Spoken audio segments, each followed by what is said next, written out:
hello, friends. Good afternoon, good evening, or good night, or depending on where you are in the world. We're all over the world, so whoever's watching, hope everyone's doing well. Welcome to another episode of Page Chewing, and this week we'll be talking to our friend Critical Dragon, AP Canavan. AP, thank you for joining us. Steve, thank you very much for having me on again, even after last time when I rambled on and on and on. So thank you very much, Steve. Thank you, PL. Thank you, Taylor. It is really, really nice to be here. Well, you always apologize for rambling, but we love it. Like we soak it up. It's what we want, so that's why we keep bugging you to come Yes. back. We're hoping you'd never say no, so we try to leave you alone for a while and kind of forget about us a little bit, and then we come back and say, "Hey, remember us?" Like, We're ready for how another could I forget? lesson. yeah. But you've taught us all so much during your time on BookTube, and we watch your videos and we learn about literature and adaptations, and it's like going to class. So we are wondering what you've learned during your time on BookTube. Well, firstly, I'm sorry it feels like school. No, It's in a good way. In a good way. It's my, like my the favorite class, Yeah. everyone's favorite class is what he's trying to Favorite say. Yeah. prop, Exactly. the prop the one class you look forward to during the whole week.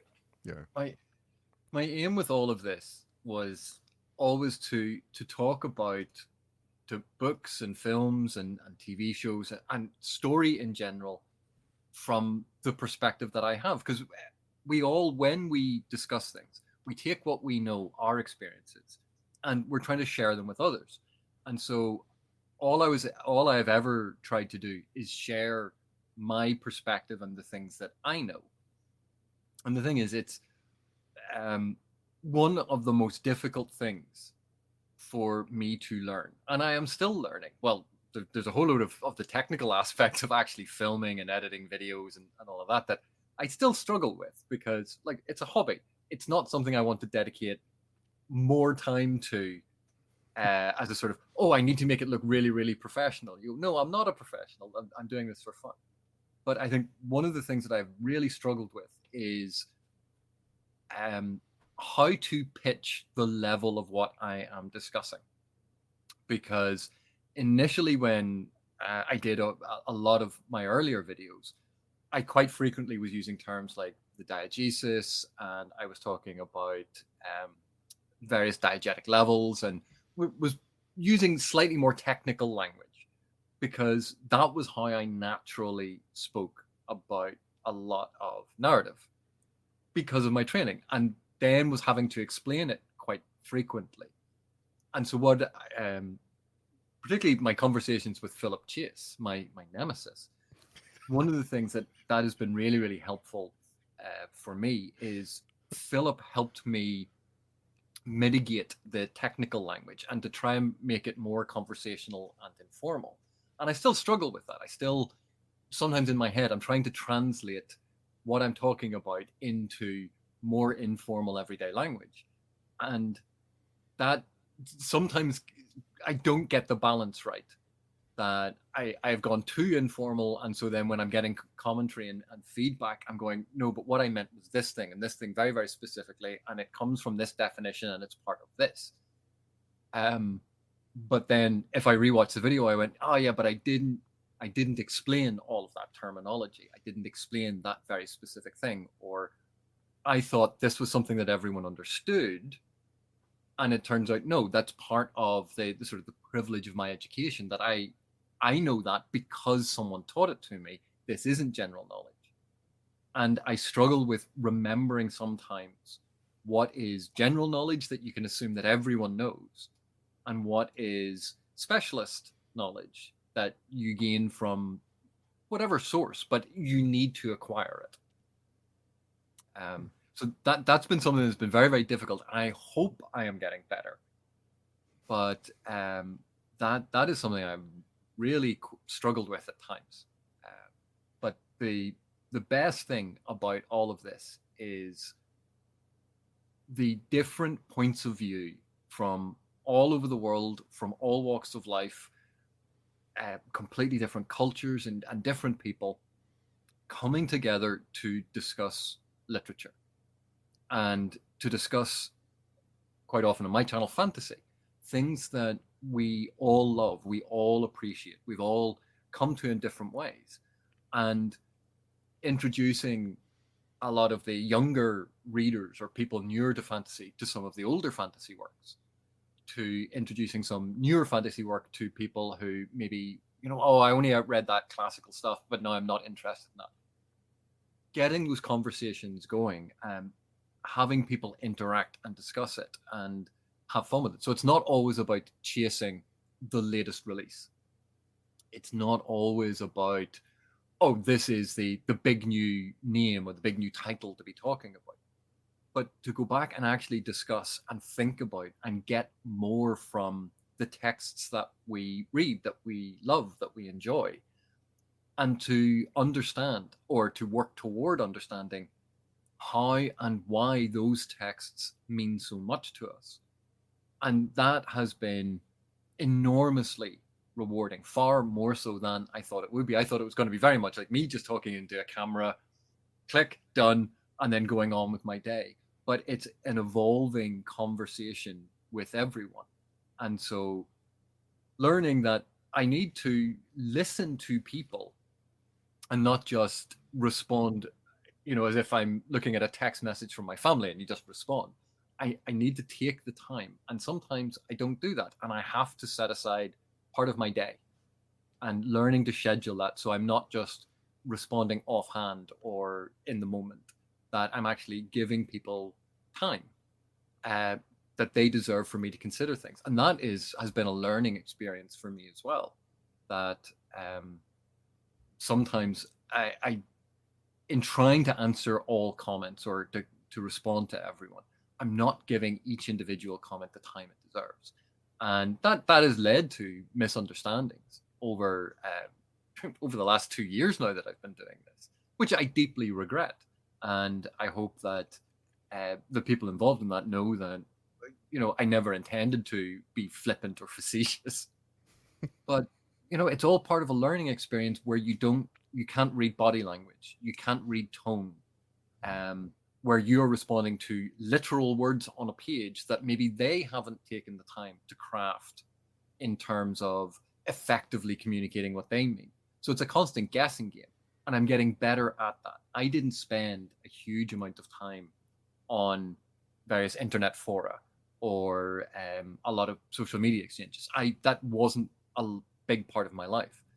And so learning to read that style of communication, that was something I have had to learn, and I'm still learning, because it's not something I do. And you all know this quite straightforwardly. If you're writing a formal email to an employer or prospective employer or some sort of government, you don't go, "Hi, Boichi, what's going on?" You structure it formally, and you put it as if it was a formal letter. And then if you're writing to someone you know but you don't know particularly well, again, it's sort of semi-formal. If you're writing to a friend or a family member, it's much more informal. And so even in how you would structure an email, how you would write it, the words you choose, how you would put the information in, you change that. You, in effect, code switch. You move between different registers of language.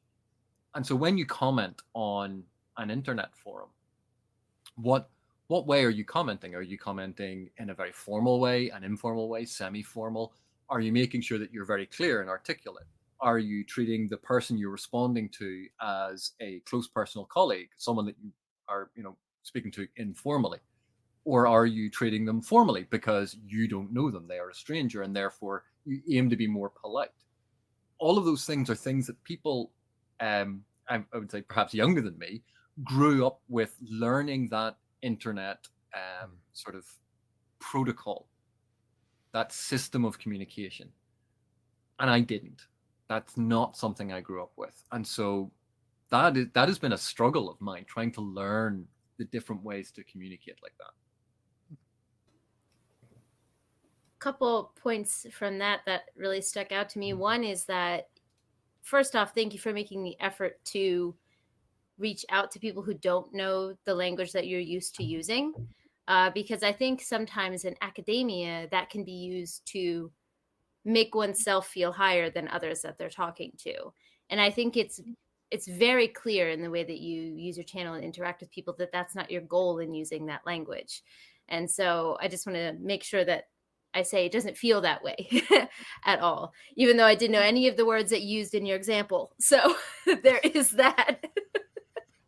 but I do think that it comes through that effort is being made, that there's, it's not used as a holier than thou aspect. And also, as someone who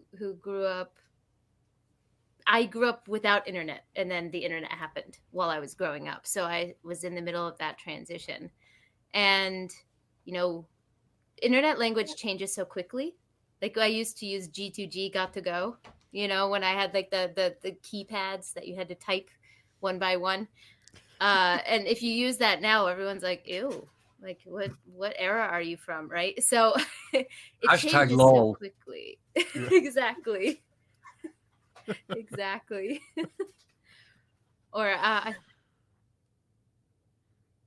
can you hear me? Okay. Yeah, we can hear you now. Or like I unfortunately was alive during that RAR thing people would do and they pretend to be, like it changes quickly. So I think that adjustment is something that we all go through every couple of years when you're no longer the people making the standards for that, when you're no longer of the youth. I think some people would argue that I've never been part of the youth. That I've always been a grumpy old man. And, and I play one on TV. I am genuinely just kind of a grumpy curmudgeon a lot of the time. But the thing is, I care so passionately about things. And in particular, when I've spent nearly over 20 years, probably longer, studying stories, not just reading them. 20 years studying them, and in that time, you become a bit obsessive. And in fact, I think a lot of people would say you need to be a little bit obsessive about something in order to start a YouTube channel to be talking about the thing that you're slightly obsessive about. And that passion and obsession can sometimes lead to confusion because, other people go and they just are dismissive. And again, sometimes you take that as a personal criticism, that someone doesn't care as passionately about something as you do. And there's a phrase that gets used, and I know people don't mean it the way that I interpret it, but the number of times I have heard people say, well, I don't care about the prose. And every time it is like nails on a chalkboard on my soul when someone says that. I know exactly what that triggered in PL. I know exactly. Oh my God. Thank you. Taylor knows me well. Thank you. Thank you, AP, for saying that. Thank you. Because no, the thing is, I know what people generally seem to mean by that is when they read, they're not paying special attention to the prose. They're not paying special attention to it. And, even if it's a bit clunky or even if it's not the world's most polished form, as long as the story is still engaging, as long as the characters are still engaging, they'll enjoy the book. And you go, right. But that's not the same as not caring about the prose, or the prose doesn't matter, because you do not have a book without the prose. The prose does matter, because how the story is articulated is the thing that makes the story. It is the thing that makes the narrative that you are consuming. If it wasn't important at all, then you could simply read a list of bullet points telling you what happened. And that isn't engaging. Clearly, how the story is told, how the narrative is being narrated to you, is really, really important.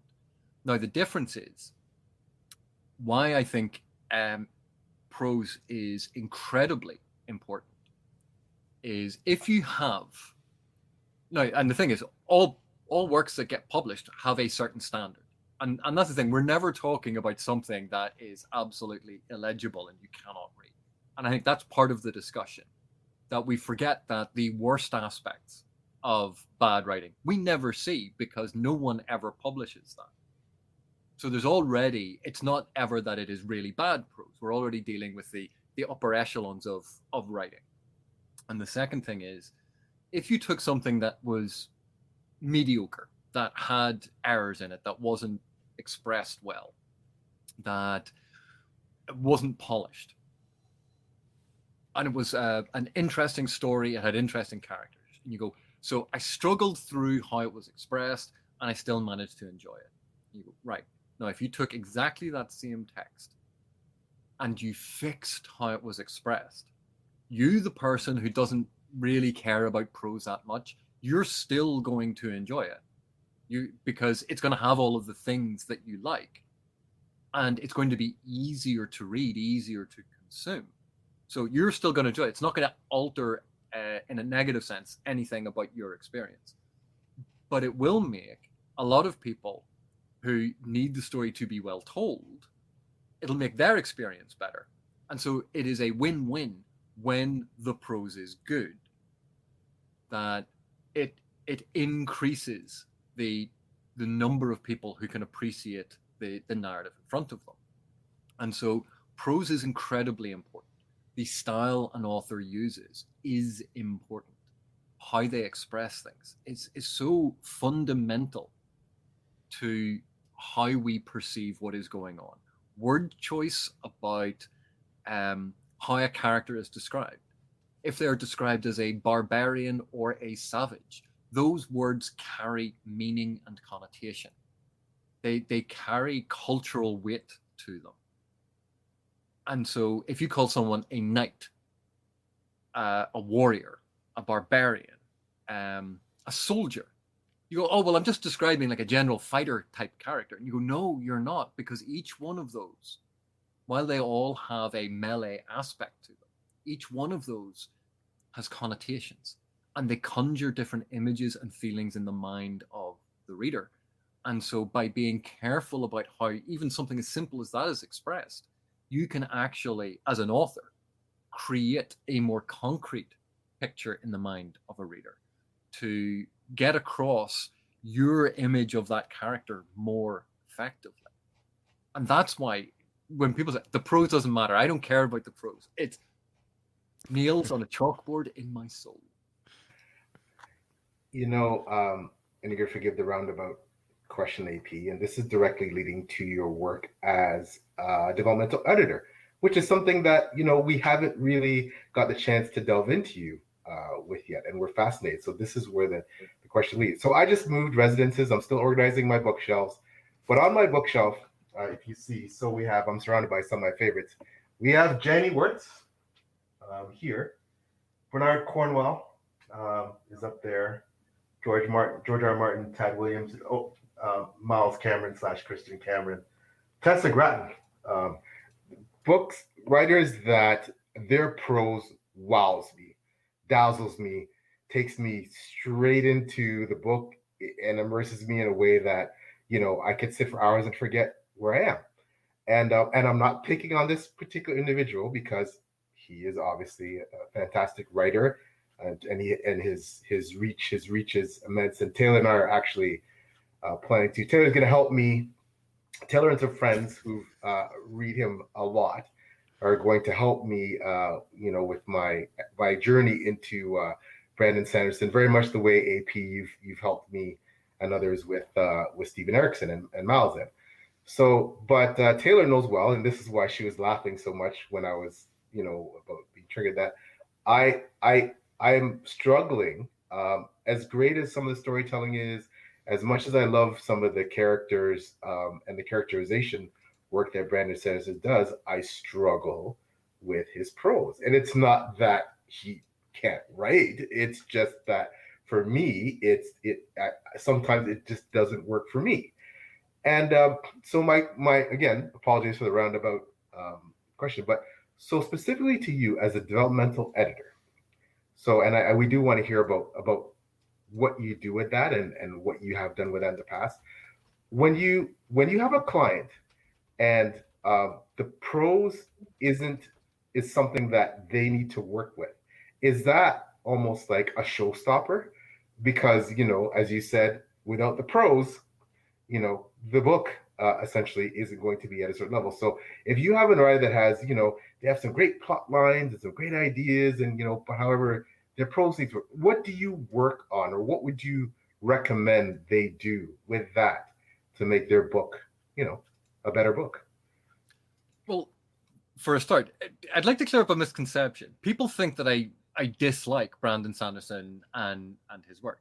I really liked Mistborn, The Final Empire, the first book in Era One, and I actually enjoyed aspects of the second book, and I really loved how he finished the story off in the third book, and I can't remember, but that first Mistborn trilogy, I really enjoyed it. It was a great caper book, is the first one, and then I liked what was developed in the end. It's one of my favorite YA fantasy series that I've encountered. Stormlight Archive. I love a lot of the stuff that Sanderson does in the Stormlight Archive. But PL, just like you, I struggle with the style that Sanderson is employing. And it is a very deliberate style that he employs. Sanderson teaches creative writing. He understands creative writing. If you've read his novella, The Emperor's Soul, you know that he knows how to write. It's not that he can't write. He has made a very deliberate decision to write in a certain way, to express his story in a certain way. And that style that he employs, I do not enjoy. I don't like it at all. It we can categorize a lot of it as, for a start, he likes using what I think it was Gardner referred to as like windowing prose.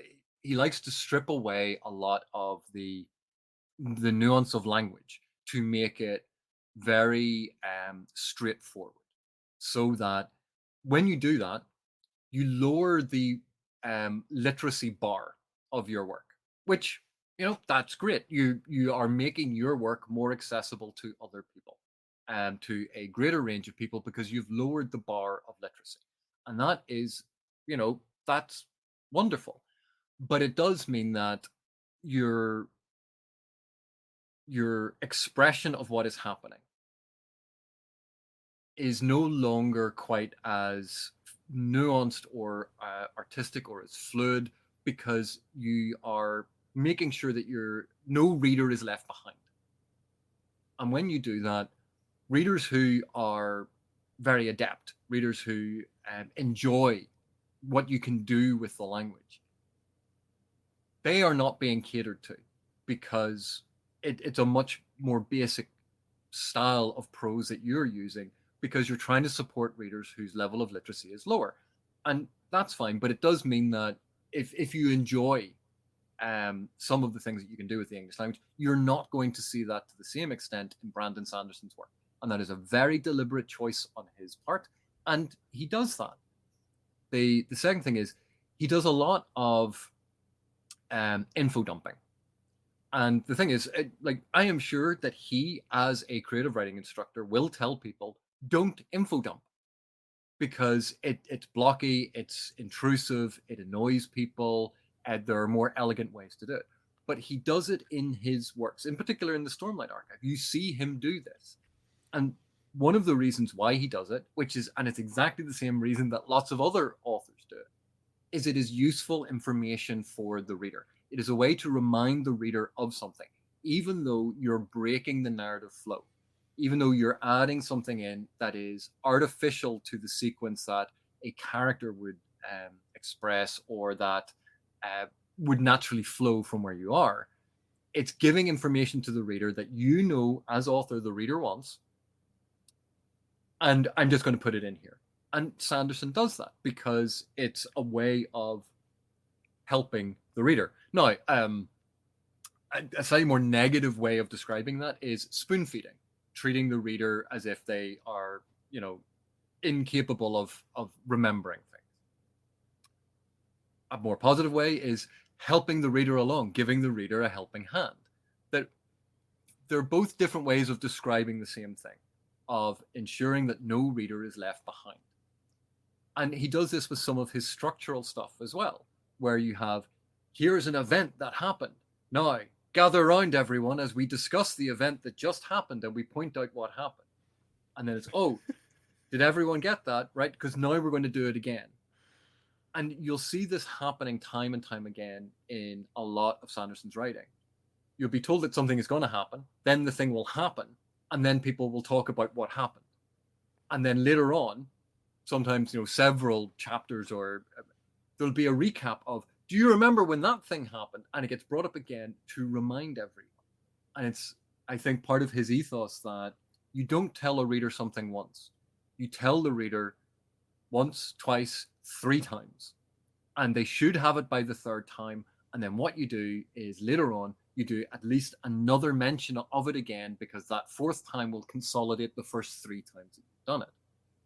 Now, again, that is a very solid strategy for encouraging and supporting weaker readers. And it is very, very deliberate. And it works exceptionally well when people are listening to audiobooks and are half listening, because you don't have to pay as much attention when you know that the information is going to come around again and again and again. And it works really well. But when you're reading and you're used to reading and paying attention, it can feel incredibly laborious and repetitive. And for me, that is why I do not enjoy that style. And anyone who is teaching a creative writing course, and I know Sanderson has his online lectures where he talks about a lot of this stuff, that there's a reason why you don't repeat information time and time again, because it will annoy certain readers. There's a reason why you don't have info dumps, because it breaks the narrative. It throws people out of the narrative. And it is always a trade-off between all of these different things. And Sanderson, clearly very, very successful. He gets people involved in fantasy. He gets people interested in fantasy. He is a powerhouse of the fantasy world. But, and this goes back to our discussion about prose at the very beginning. I would maintain that you could take one of Sanderson's works and you could remove even one of the repetitions of all of these things. You could remove one of them. You could integrate some of the info dump information, some of that expositional information that's forced into text. There are ways to integrate that you could do a full pass of those novels. And the thing is, you wouldn't leave any readers behind. The information would still be there. It would still be accessible. But it would become less repetitive. And the thing is, Sanderson has made a choice not to do that. I respect his choice as an author. This is his style. This is what he wants to do. And it is clearly very successful. But it's just not something I personally enjoy. But he has fantastical worlds that he has built. There's this interlinking of the entire Cosmere. There's a lot of sophistication in the mechanisms through which he has designed his plots. He has designed how this story is going to flow and interact. That he works so hard on those aspects. And I do respect him as an author. I just don't enjoy reading his books the same way that I enjoy reading the books of other people whose writing I enjoy, as well as the characters and the story and the plot and the world and all of those elements. But I enjoy their writing as well. I don't enjoy Sanderson's writing to the same extent. And that doesn't mean that people who enjoy his writing are bad or wrong. You go, no, we all have different reasons why we read, what we want to get out of the books that we are reading. And just as you may love Sanderson, I don't. But I don't say to you, oh, well, you love Sanderson, you're clearly an idiot. But yet, if I say that I don't enjoy Sanderson's book, we go, oh, well, AP's just elitist. He just doesn't like Sanderson. Because you're like, no, I have stated preferences the same as everyone else. I have personal things that I love. And Sanderson as an author, with the exception maybe of The Emperor's Soul, doesn't really fulfill those. So Why would I lie to people? Go, oh yeah, well I love Sanderson, when clearly I don't. But it doesn't mean that I hate him or I think his books are terrible. It just means that there's aspects of his writing I don't like. But I've forgotten what the other part of your question was, PL.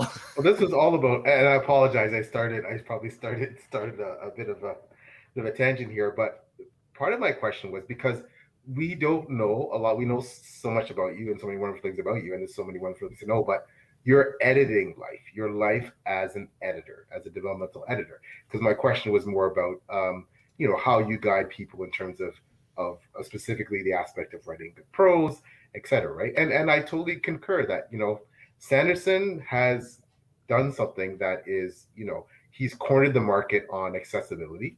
He's cornered the market on making his novels something that a broad spectrum of readers would want to read because of his prose. And I absolutely love his world building. I absolutely love his characterizations and what he does with so many things. I really do. It's just that, again, for me, it's not even so much some of the features you mentioned, the info dump thing. I can live with all of that. Some of those features I see in my own writing, but for me, it's more the technical aspects of the prose, the prose being lyrical, the prose being evocative, the prose being something that I point to those writers, the Tessa Grattons, the Jenny Wirtz, the Miles Cameron, the Bernard Cornwells, where the way they write, the sentence structure, the words they use, how they write it, the lines the passages that stay with you. That's the stuff that I found missing more from Sanderson. But it doesn't mean I didn't enjoy the book. I read one book from him, Way of Kings, and it was, a lot of things were fantastic. But Taylor knows, and we talked about this, it was the actual writing.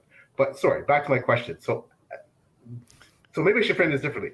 As a developmental editor, what do you do? How do you help people and address? You've been outed.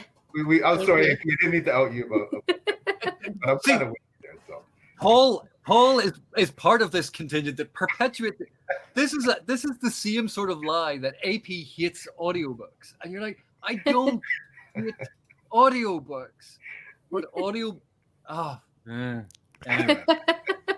Yeah. So back to development editing. What do you do? How do you do it? I'm going to shut up and let you talk. Well, the thing, first of all, PL, as you know, there are lots of different types of editors.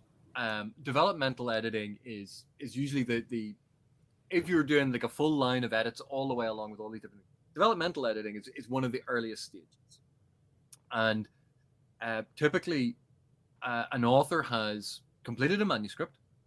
They've gone through it themselves a couple of times to ensure that things are consistent, that they flow, that the characterization works across it, the character arcs are in place, the sequence of events, the plot, that there aren't gaping holes in all of these things. But because authors can be, at that stage, too close to their text, quite often that's why they employ, or someone employs on their behalf, a developmental editor. That we come in, we are a fresh pair of eyes, and we typically look at things in terms of the broader structures. So just very brief, story and plot. Story, the sequence of the narrative events arranged chronologically. So if you have a flashback in the middle of your book about the early years of the character, story would put that at the beginning because that's the earliest point in time. And so you would arrange all of the events chronologically, that story. Plot is the sequence of the narrative events as you encounter them in the narrative. So for example, Iron Man, the film Iron Man, the sequence where you have that flashback to being in the casino and being on the plane, that actually occurs after that whole initial thing. Story, you would put that at the very beginning. Plot, we know why has it been moved? What does that effect change? By showing him do the presentation and then get wounded before we find out that he is a womanizing, alcoholic, untrustworthy, bit of an annoying person who Maybe if they'd showed that first, we would be less sympathetic to Tony when he gets injured, and the film and character would have to work harder to gain our sympathy. But if we show him being funny and doing his presentation and then getting injured, more sympathy is generated. Then we find out more about him, but we are already on his side. So you can see why story and plot in that instance are different. They create different effects in that case, the viewer. So for developmental editing, quite often you look at the sequence that an author has done. You look at their plot and you go, you want me to like this character. I don't like this character because you're spending all of this time showing these things. And I get that this is important and I get that these things happen, but it makes me less sympathetic. One of the ways that you can correct this is either move those events to later on and have an event earlier on that makes me like him. And this is the genesis of the Save the Cat style of screenplay writing, where you begin with the character that you want your audience to identify with, to sympathize with, to empathize with, to engage with. You have them do something nice at the beginning. In the opening 5 minutes, save a cat, save a little old lady, defy orders from the man in order to do some good, and they come out triumphant at the end of it. Next time you're watching a mainstream sort of blockbuster movie, pay attention to those first 5 minutes to see where the character does something that, you know, maybe they shouldn't do, but they went out of their way, and that signals to you that they're a nice person, that they're a good person. Look at how often that is employed in Hollywood movies. And it is a very straightforward narrative technique. And, you know, someone in Hollywood has made a fortune by basically taking very simple, straightforward structuralist approach to narrative, giving it a fancy name, and then putting in, you know, where this should happen in terms of pages and minutes in a film.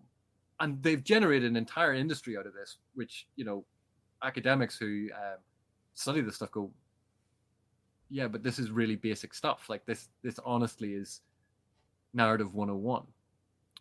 But you would look as an editor, you look at that sort of thing. But what you do not do is you say to the author, you must move, because you're not the author. You are the editor.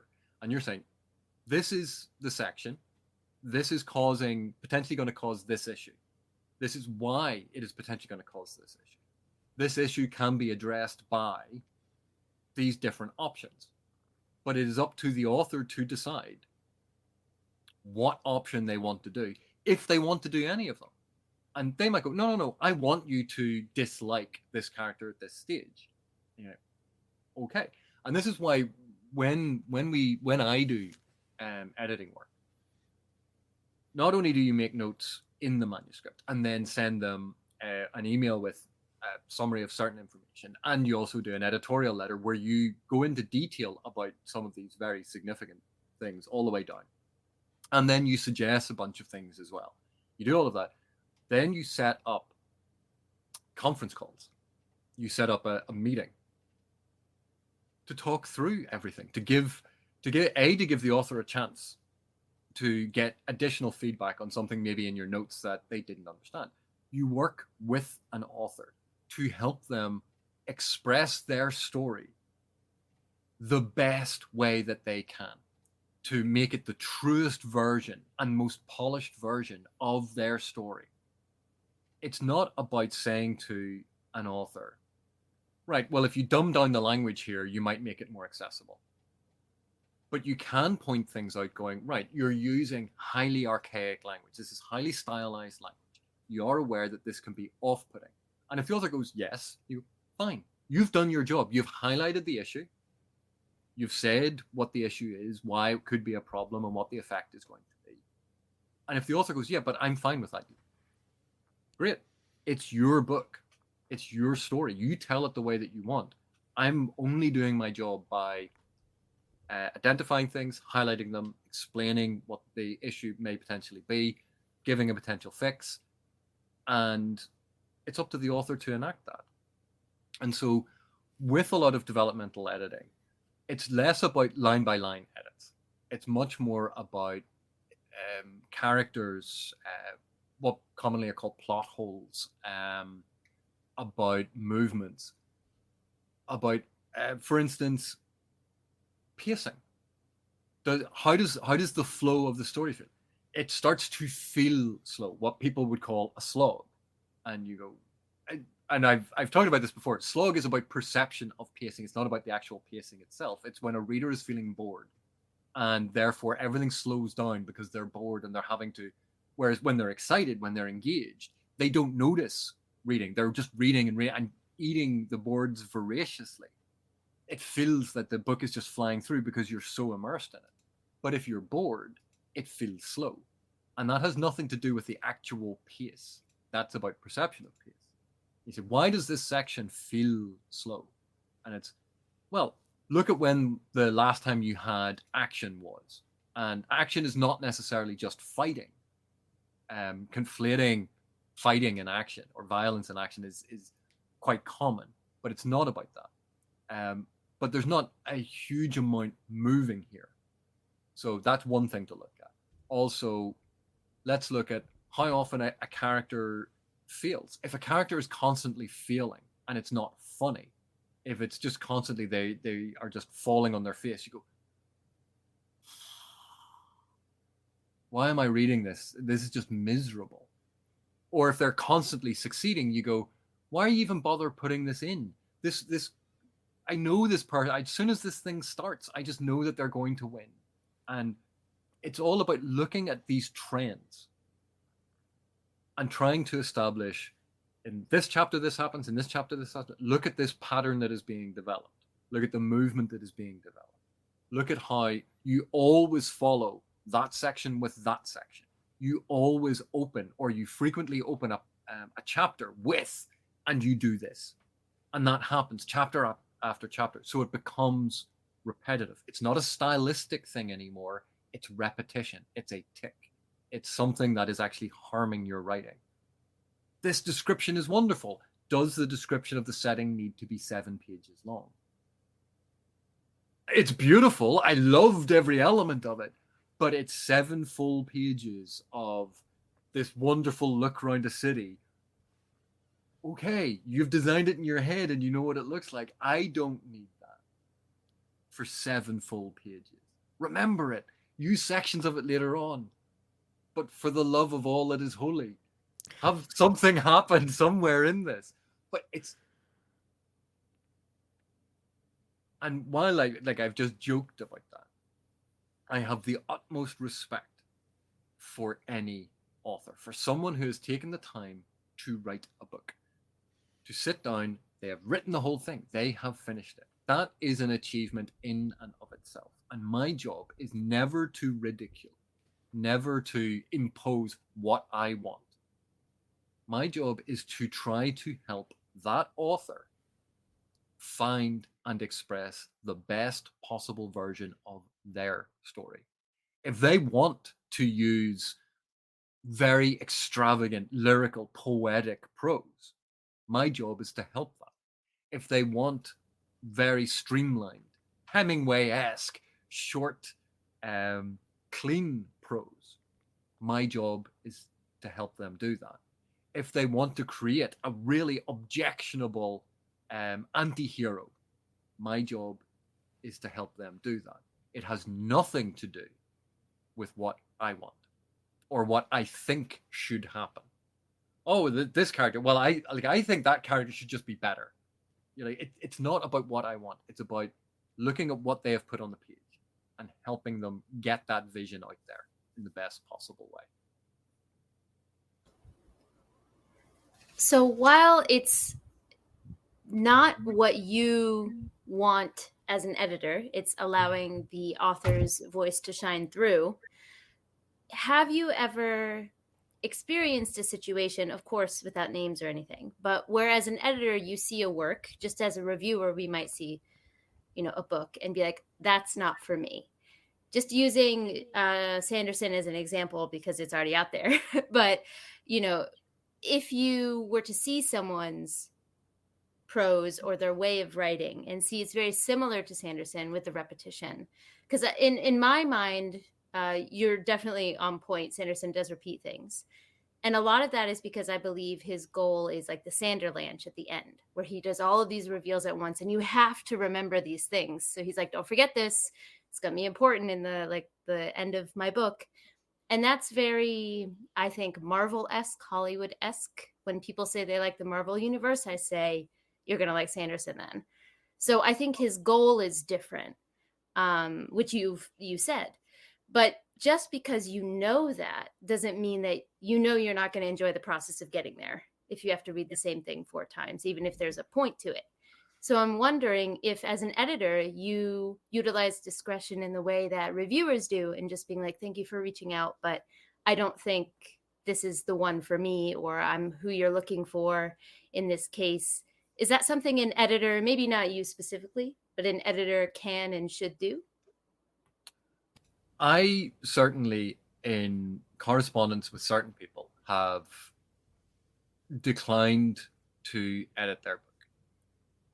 And part of the reason has been one of the things that I frequently do, particularly if it is a new client, I will suggest that they send me a very short sample, one scene from their book, usually from the prologue or chapter 1, or just one scene.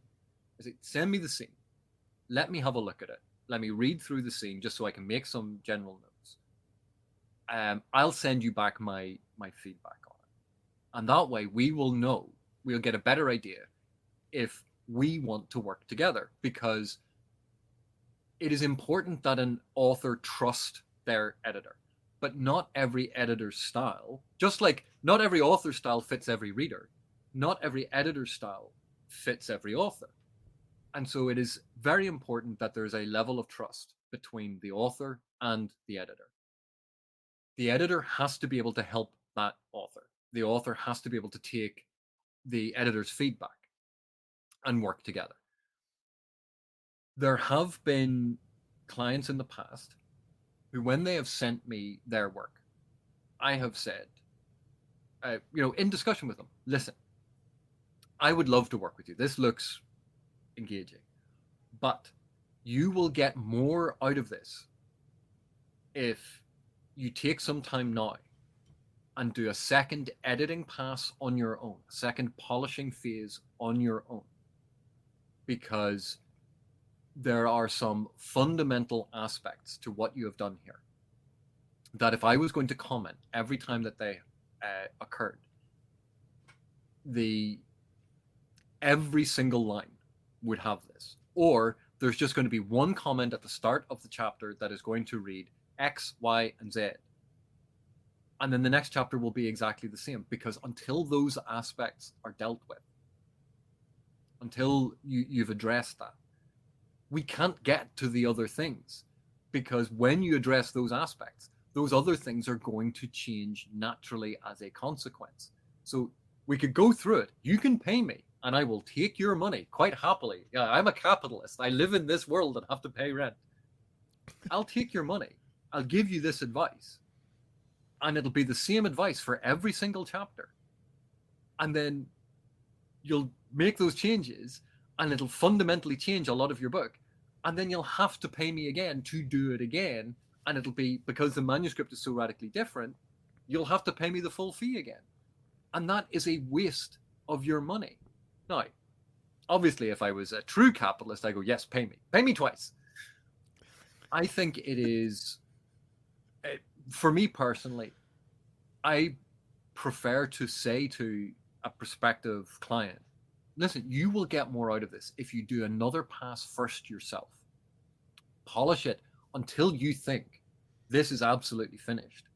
And then we talk. And then we do this. Because in those circumstances, they get the most out of it.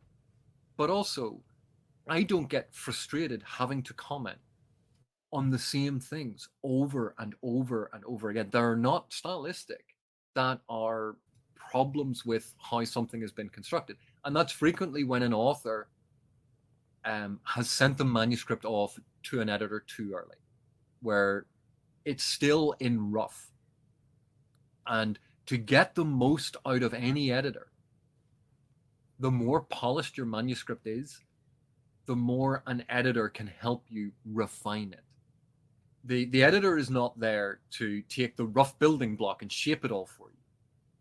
The editor is there to help you refine it, to find rough patches and smooth them out, to show you where those are that maybe you didn't see them. So certainly, yes, there have been people that I have suggested that they take another pass before engaging me. I think that is the responsible thing to do, particularly because editing is not cheap.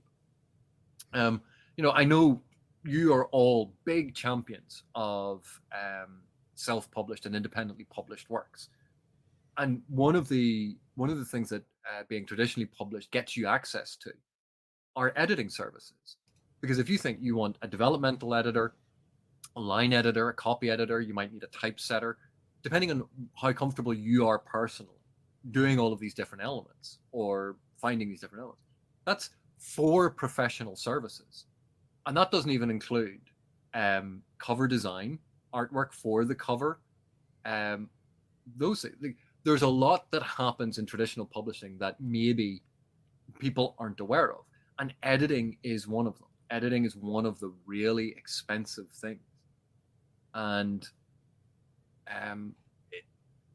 it is a burden on the independent or self-published author to go, if you want to pay for an editor and you want a professional editor, unfortunately it's expensive. It's like getting legal advice. You can get legal advice for free online, or you can pay an actual professional. And as soon as you start having to pay an actual professional, that's expensive. And you go, but why is it so expensive? All you had to do was write a letter. You go, all I had to do was write a letter based on the qualifications I have and the 25 years experience that I have, and write you the right letter. That's why editing is expensive.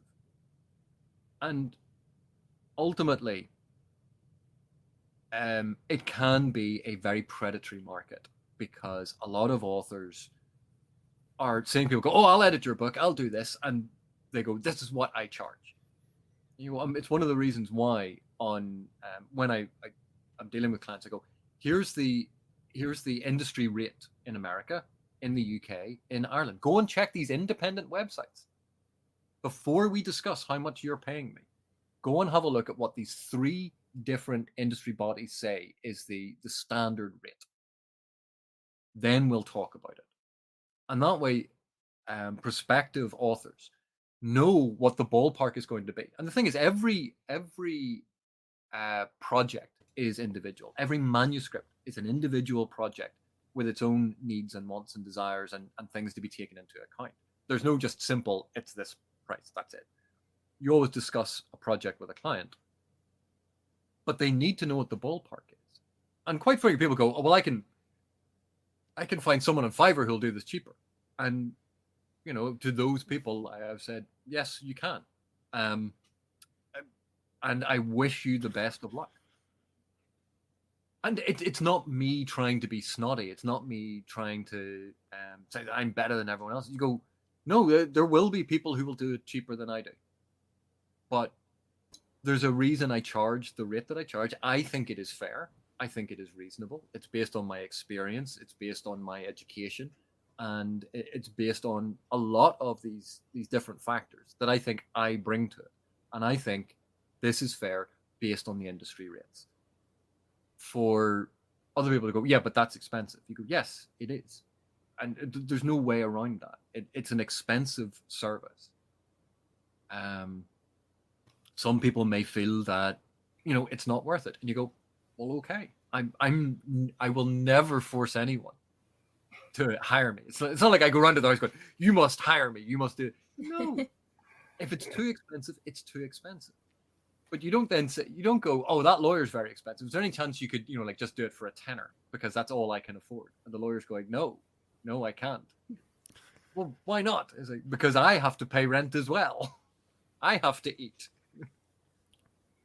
It reminds me of the tattoo world. When I hear people look bargain shopping for tattoos, I'm like, don't get a tattoo.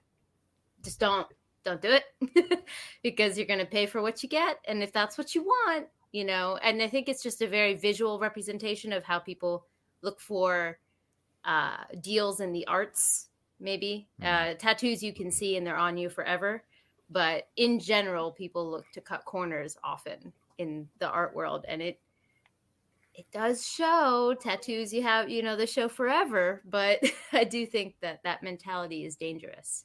Also, it's being unsafe, and it's unsafe, right? You get a tattoo artist that isn't, doesn't exercise the proper sanitary practices with their needles and stuff. You get hepatitis, or I mean, it's serious, right? So, yes, but there's some Taylor, horror stories how did out you there. know I have a tattoo parlor that I operate out of the back of my apartment? Oh, I know all your picking secrets. it up as a hobby. Doing scratcher work in the background while you edit. God, I hope that's true. I wanted to ask, and this isn't about what you did specifically on his book, but I wanted to ask you in general about your wonderful relationship with your evil arch nemesis, Dr. Philip Chase, because another great friend of the channel. I hope he's lurking. Speak of the nemesis, and he shall appear. Well, he was here earlier, but he had to leave for tennis. He had to play tennis. Oh yes, he's fit and fabulous. Yes, Dr. Chase. I hear he's challenged AP, and I'm not sure if AP is. Are you up to that challenge, AP? Are you going to take him on, or? I'll play Philip tennis on the Wii. There we go. Just add an addendum there. He didn't stipulate that it couldn't be that. So in fact, I'll be even fair, on the Wii, on the PS5 or 4 or 3. You know, it's up to him to choose that one. On the Xbox, I am happy to play Philip tennis on any of those different things. Does that give you a distinct advantage, AP, playing rather than on a live court, playing virtually? Have you not seen the video of Philip trying to play Witcher 3? No. Oh, no. On his channel, it's one of the earliest videos on his channel. One of his students tried to show him how to play The Witcher 3. So I know what I'm watching. Yeah. Tonight. It's like watching a puppy walk for the first time. Oh, that's awesome. Well, I know there's nothing but love and respect and mutual admiration between you two. So, but we're curious. How did you two meet? How did you, forge this wonderful relationship? Now you are the editor for his upcoming fantasy series. How did that all happen? Well, Philip has told this story a number of times, that he had done a video on the history of fantasy, and this is how fantasy was, because it was whatever he'd gone through the major books that had influenced fantasy, and it's an impressive list, and he covers a lot of the angles. And then I commented and saying, well, there's two that I feel that are missing from this, and one was D&D. That obviously, because of my PhD, I think D&D had an enormous impact on the genre. And the other was David Gemmell, as not necessarily David Gemmell himself, but David Gemmell as representative of a UK movement of fantasy that was not represented in what Philip was talking about. That ultimately, I think, evolved into, or was part of the movement toward grimdark, or the establishment of grimdark as a sort of popular subgenre. So I made a comment about this, and Philip had replied to it. Philip is very good, much better than I am, about replying to people and adding the comments. And it was clear that this guy actually knew what he was talking about in his video. So I was watching more of the videos. Frequently, when I see a video on YouTube of someone saying, "This, I'm going to explain this thing about the history of fantasy," and I listen to it for a bit and go, you know what? No, I appreciate that you've looked this thing up and you think that this, but you don't know enough about this, and no. And I will turn the video off because I I don't respect their opinion about that aspect of fantasy. That's not their milieu. That's not their strength. Philip clearly did know what he was talking about, but there were omissions. And so we began it backwards and forwards. And I then looked at a number of his other videos and commented on a couple of those. And that's when Philip spotted, because at that time I was using my account that had my name. And it's something I've tried to change now so that my name isn't plastered all over things, that it's just the channel, a Critical Dragon. And then people know to call me AP. But I try to keep my private life separate from a lot of the online stuff. And I'm not entirely successful because I'm not as IT and computer savvy as a lot of people. But Philip spotted my name, realized that there was a similarity between my name and the acknowledgements in certain Malazan works. So he messaged me about it. And I'd responded, yes, that is me. He then contacted me and asked, would I be interested in having a discussion, to record a discussion for his channel about some of the Malazan stuff. And that is, it's up on his channel. It is the first time I had done any of that sort of thing. And it is incredibly awkward for me. And I'm sitting there, I had tried to set things up, didn't know how to do anything at all. Like, the setup I have is pretty informal and it's not exactly professional. At that point in time, I was petrified. This is horrible. I don't like this. And I was really uncomfortable for it. But Philip was trying, and he was really interesting and engaging to talk with, as you know, having spoken to him. Like, he is a nice guy. And we had a great chat.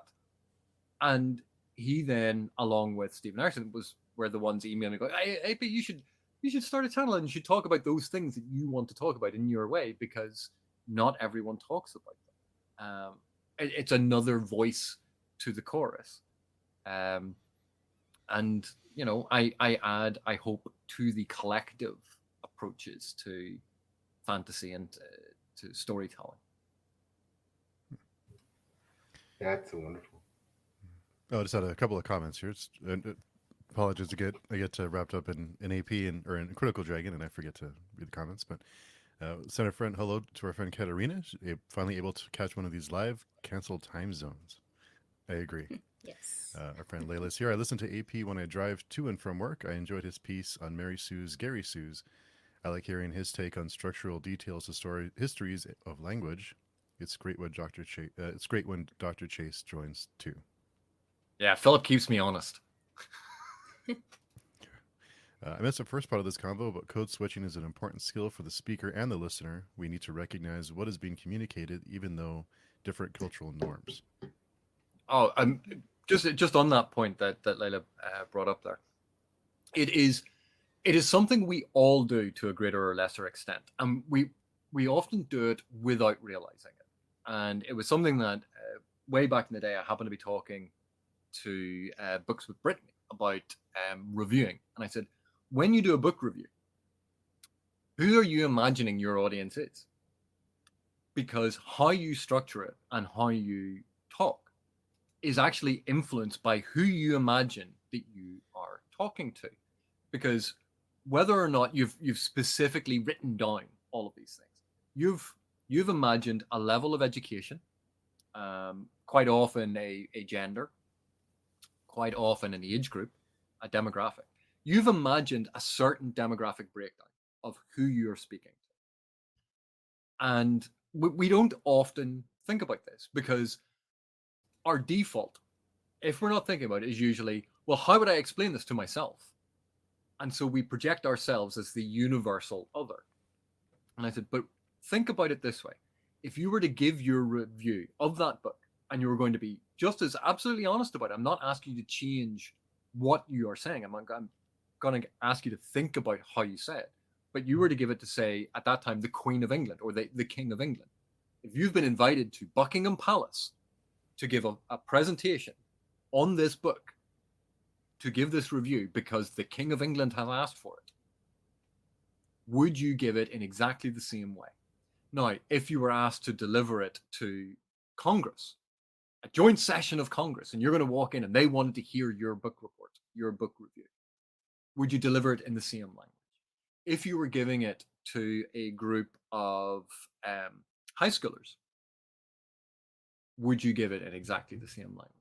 No one is asking you to change the content in terms of whether you liked the book, whether you didn't like the book, your evaluation of whether this is good writing or bad writing. No one's asking you to change any of that. But think about how you would actually express it. And that can change depending on your audience. And as soon as, like, just putting it in those terms, I think most people would say, no, people who say, oh, no, I would give it in exactly the same way. And I went, no, you would. You're going to walk up to the King of England and deliver it in exactly the same way that you would give it to a bunch of high schoolers. Either you're lying, or you honestly aren't thinking about your audience at all. And if you're not thinking about your audience, then how can you communicate effectively to that audience? Knowing who your audience is part of communication. It's not just yelling into the void. It's finding effective ways to communicate. And so code switching is an important part of that. And we do it in our private lives. How we speak to our parents, how we speak to our siblings, how we speak to our friends, how we speak to our boss at work. One of those things is definitely not like the others. How we speak to someone in the street who is a stranger, how we address a waiter or someone working a bar in a restaurant. How do you address them? Do you assume that you are their social superior, or do you treat them as a human being? Do you treat them as an equal? Do you respect them? How is respect being delivered in these different power hierarchies and structures? Because as soon as you start thinking about it, it helps you evaluate. It helps you evaluate who you are and how you perceive society. Society is not a simple construct. It's very complex. And by recognizing how we treat other people and why we treat other people differently can help us analyze that, and also help us then grow as a person to see areas in which we are deficient. It's like in this country, it is so common when you're getting off a bus, for almost everyone getting off the bus will go, "Thank you very much," as they get off the bus. Everyone thanks the bus driver. And yet I happened to be in the States and I was getting the bus, and I was the only person that thanked the bus driver. And you go, but it's just a polite thing to do as you're leaving. Like they've driven you around the city. Yes, you paid, but thank you very much, and walked off. And people looked at me weirdly, as if, like, did you know him? Like, no, I didn't know him. But it's just ingrained in me from here. And also, you know, I liked it when I had a job working in bars and in restaurants, when customers were polite to me. And so I've always tried to remember that. But code switching is an important practice. And again, it goes to who is your audience, deciding how to communicate this information, which, you know, takes us back into prose and style. And how you communicate your story is actually really, really important. We're coming full circle. I love it. Yeah, that really strikes a chord with me as someone who Japanese is. Sorry,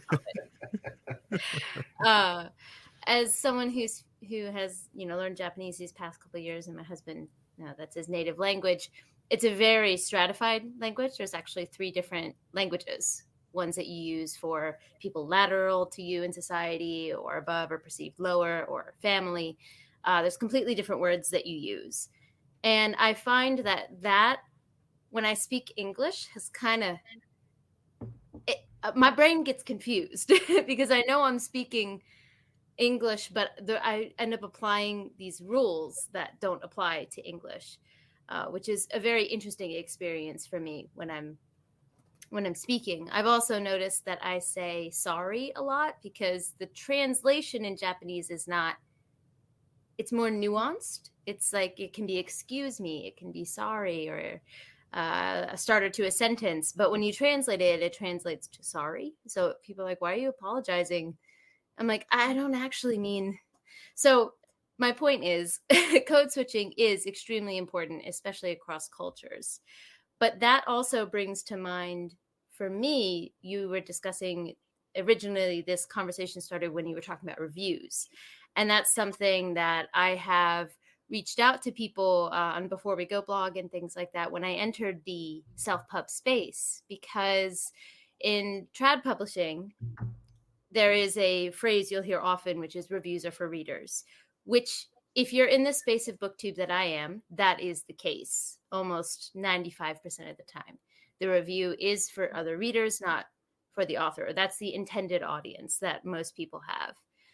So when you enter a self-publishing world, coming from that world, even if your audience is still other readers, it's much more likely to reach someone who isn't your intended audience. It's much more likely to reach said author. And that's something I've worked on as a reviewer, to try to make sure that I'm code switching in the correct ways, because I think it would be lying to say those spaces are similar. And it's something that I've been navigating for a little while now. Well, it's weird. The first time, I find it really strange when people talk about a reviewer space, because there is no discrete space. If I go to a BookTube channel where they do reviews and they have a TBR video, and you go, right, so is the TBR video a reviewer space? Is your entire channel a reviewer space? How many reviews do you need on your channel for it to be considered a reviewer space? If you've done one in a year, do you count as a reviewer? How are we defining this? Where are these rules written down? And it's these unwritten rules of social media that have been decided and disseminated as if everyone should know them. And you go, right, well, where is this coming from? Oh, well, it's always been this way. You go, no, it hasn't. Authors have always had the right of reply to reviewers. There are famous spats between authors and reviewers throughout history where they have had letter writing campaigns where the poison pen, the vitriol is dripping off this. And the newspapers are just publishing one after the other, that the reviewer published in the newspaper, the author writes the letter to the newspaper then publishes that rebuttal, and it goes on and on. But what we find now is this idea that, oh no, we have a reviewer space. My review is only for readers. And you go, if it's only for readers, then publish it in a fanzine that is sent out and emailed specifically to readers. If you publish your review on YouTube, you are making it public. It is a public publishing platform. You have published a review in public. And people quite frequently on Twitter and other social media go, here's my review of so-and-so's book, and they tag the author in it. If it's just for readers, don't tag the author. If it is a negative review, don't tag the author. That is deliberately asking the author to come and look at your review. If it is solely for readers, never tag the author. If you're going to complain about an author, don't tag the author. Because that is specifically asking an author and inviting them into your space when you tag them. And if you tag one author to do that, and you've established that you frequently ask authors to come in, then the unwritten rule is you actually want author engagement. Or no, is it an unwritten rule that you don't want author engagement until you've said that? The problem with unwritten rules, based on cultural norms and various things, we all come from different cultures. We were all raised different ways. We live in different countries, and we all have different understandings of these things. The one thing that we can agree on is that we've all signed up to the terms of service of, say, YouTube, if we're publishing on YouTube. Looking through those terms of service, the concept of reviewer space does not exist. Reviews typically are for consumers, but they are written with the knowledge that the producer, and this goes across all different sorts of things, may see it. Professional reviewers, yes, some of them are very mean and very horrible, but most professional reviewers are not. Most professional reviewers try to find a way to express themselves, usually distinctly, because they want to stand out from the crowd, but in a way that, should they be challenged on any single point, they have evidence for it. They have backup for it. Professional reviewers very rarely say things, oh, well, this is trash. Because That's not a useful reviewing term. It isn't. Philip Chase expressed a really good concept, which is, even if you're giving a negative review, a review that is going to be negatively critical about a book, you try to do it in a way that if the author was sitting in front of you, you would still be comfortable making that point to them. If you cannot express yourself in a way that would be polite, then you haven't thought through what you're saying yet. It is very important that reviewers not feel intimidated by authors. And authors abuse their position quite frequently. We've seen that in the past, where authors have retweeted something to their followers going, oh, look at how terrible this person is about my book. And that author knows full well that some of their fans will now go and mob that person. And that is absolutely unacceptable. But an author commenting on a video essay is not the same as an author commenting on a review. Video essays clearly are different to reviews. We use different words. Video essay, review. They're different. A discussion panel is not a review. So is an author allowed to comment on that? And do you see how quickly this gets muddled? And the people going, oh no, but this is a reviewer space. What do you mean? Is your TBR a reviewer space? Is your weekly roundup a reviewer space? Is your conversation with someone else that is titled, a conversation about this thing, is that a reviewer space? How are you defining it? Where is your definition of this? Where is this publicly available definition that I can see before I may accidentally intrude upon your reviewer space? And it's this classification as if suddenly reviewers now are of a different breed and type than they ever were historically. And yes, authors can behave badly, but so can reviewers. People who don't understand the distinction between the author of a work and a narrative perspective. That is a fundamental narrative 101. And yet the number of times you will hear someone go, so-and-so included this in their book, and this means that they are a bad person. And you go, do you actually hear the words coming out of your mouth? This is a work of fiction told from a narrative perspective. And you've equated what happened in that with the historical person, the actual person that wrote it. Now, it could be you have a point. But the mere fact that that thing exists in the book is not evidence of that. That is an accusation about an actual human being. And here's the rub for a lot of these things. Professional reviewers and critics who write for newspapers, one of the things that they're very careful about is libel. One of the things that people on YouTube are absolutely unaware of and will come to bite them in the ass at some point is libel. Because the number of times I have heard slanderous comments on or in a YouTube video or defamatory comments because it's libelous, not slanderous because it's been published. And you go, right, if that author so chose, they could flag your video to YouTube and also potentially engage a lawyer to sue you because what you said is libelous. What you said is untrue. What you said is not based in fact. It is a lie. And you are clearly aware that there is no basis in fact for what you have just said. And you have still published it. Or you are reckless as to whether or not it is based in fact. But people seem to think that because they said it on a video on YouTube, that, oh, well, it's just my opinion. You go, you published it. There's a very famous case in the UK about Twitter and publishing a tweet, retweeting a tweet counts as publishing it for the purposes of defamation law, libel. And this is something that I think more people online should be aware of. It's not that you have to censor yourself and avoid negativity. You can still be outrageous. You can still do it whatever way that you want.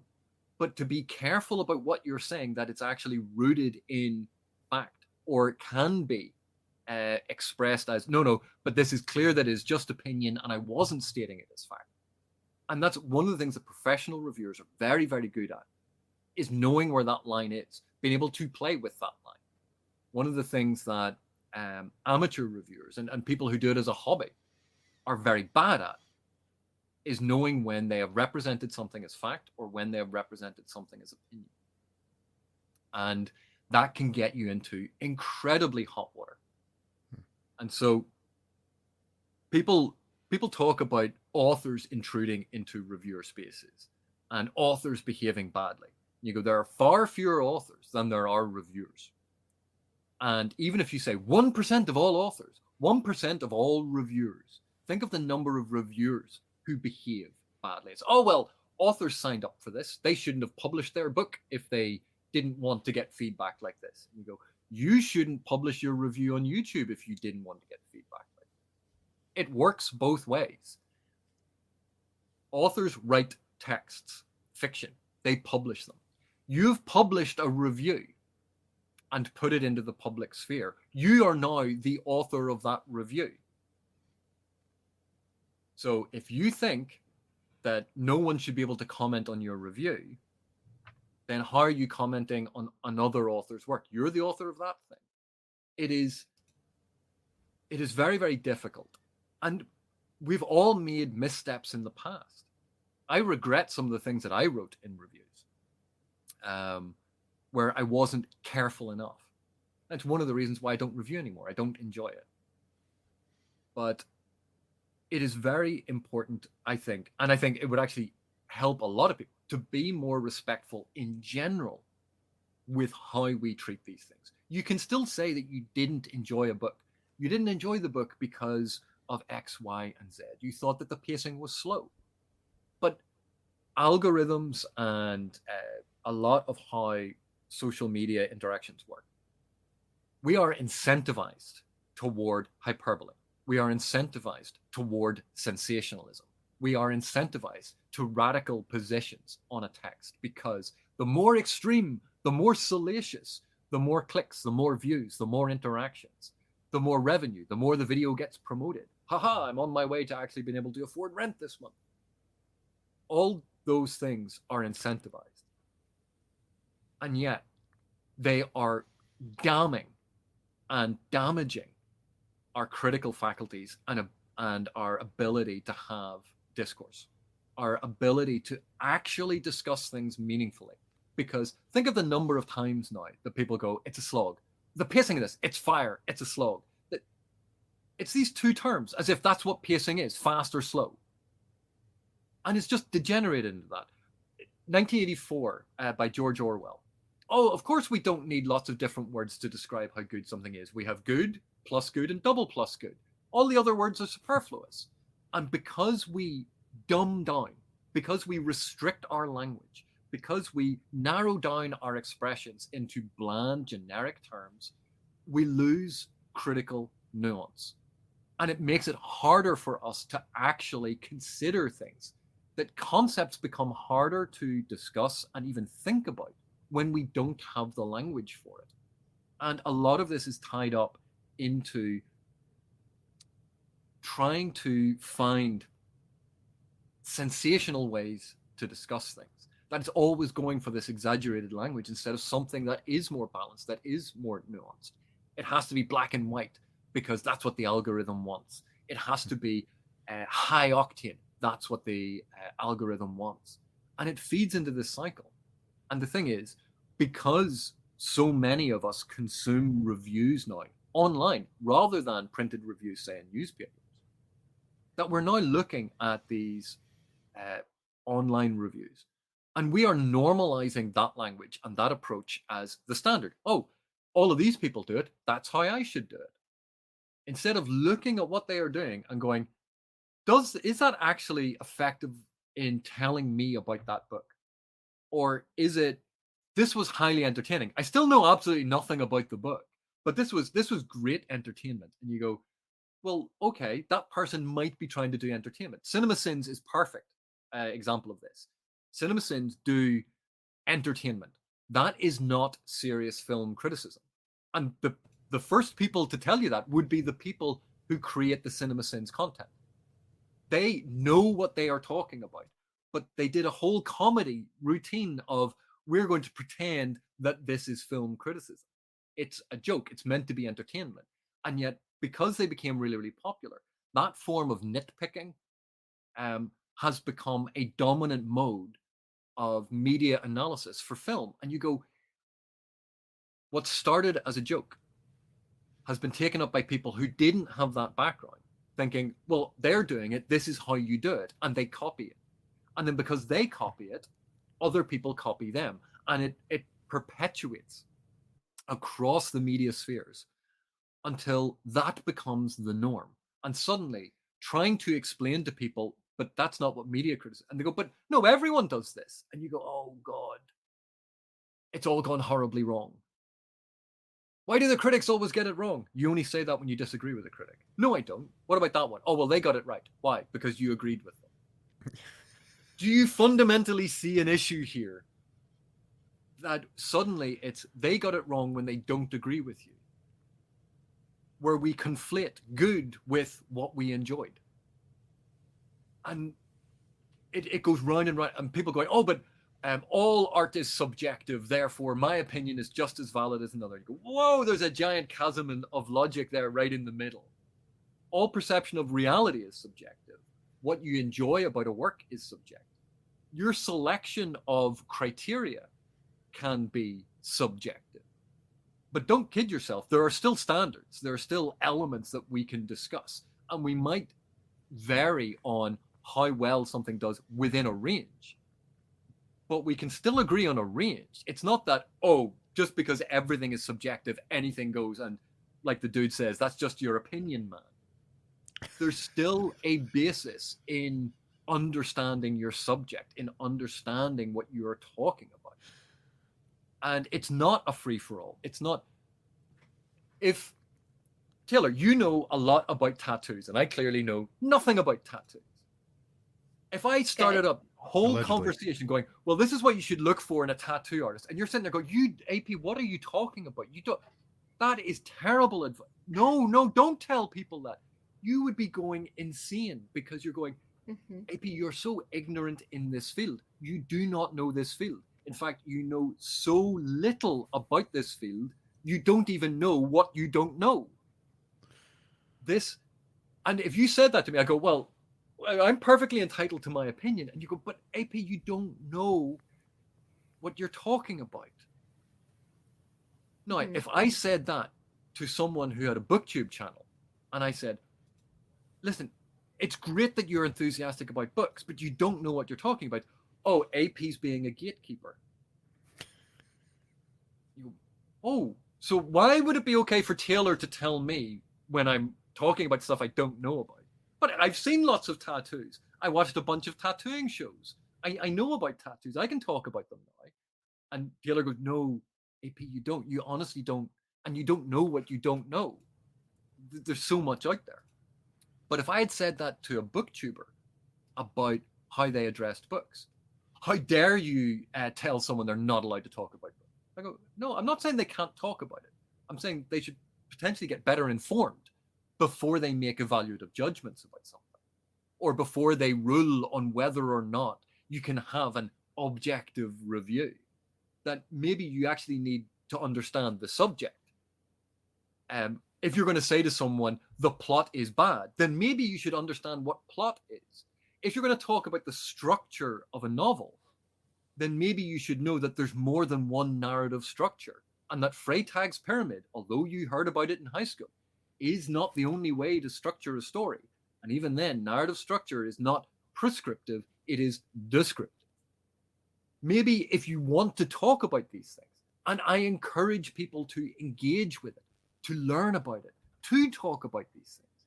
But if you're going to talk about them, don't make declarative statements. Don't say this book has no plot, because it clearly does. There are very few books out there that have no plot. Most of those are experimental fiction. Almost every single book that you have read, particularly in the fantasy genre, will have a plot. It mightn't be a plot that you enjoy. It mightn't have a lot of action scenes, but I'm almost willing to guarantee it has a plot because it will have narrative events. You go, oh yeah, but it was just a bunch of people sitting and talking. And you go, congratulations, you've just described Pride and Prejudice. Are you saying that Pride and Prejudice has no plot because there isn't a fight sequence? I love narrative, and I love for people to get engaged in the discussion. I love books, but I want people to learn, to know more, to get engaged in that. I want people to join in the discussion. But what we have encouraged as a society is security in ignorance and defense of that ignorant position, because it's just my opinion. And I'm entitled to my opinion.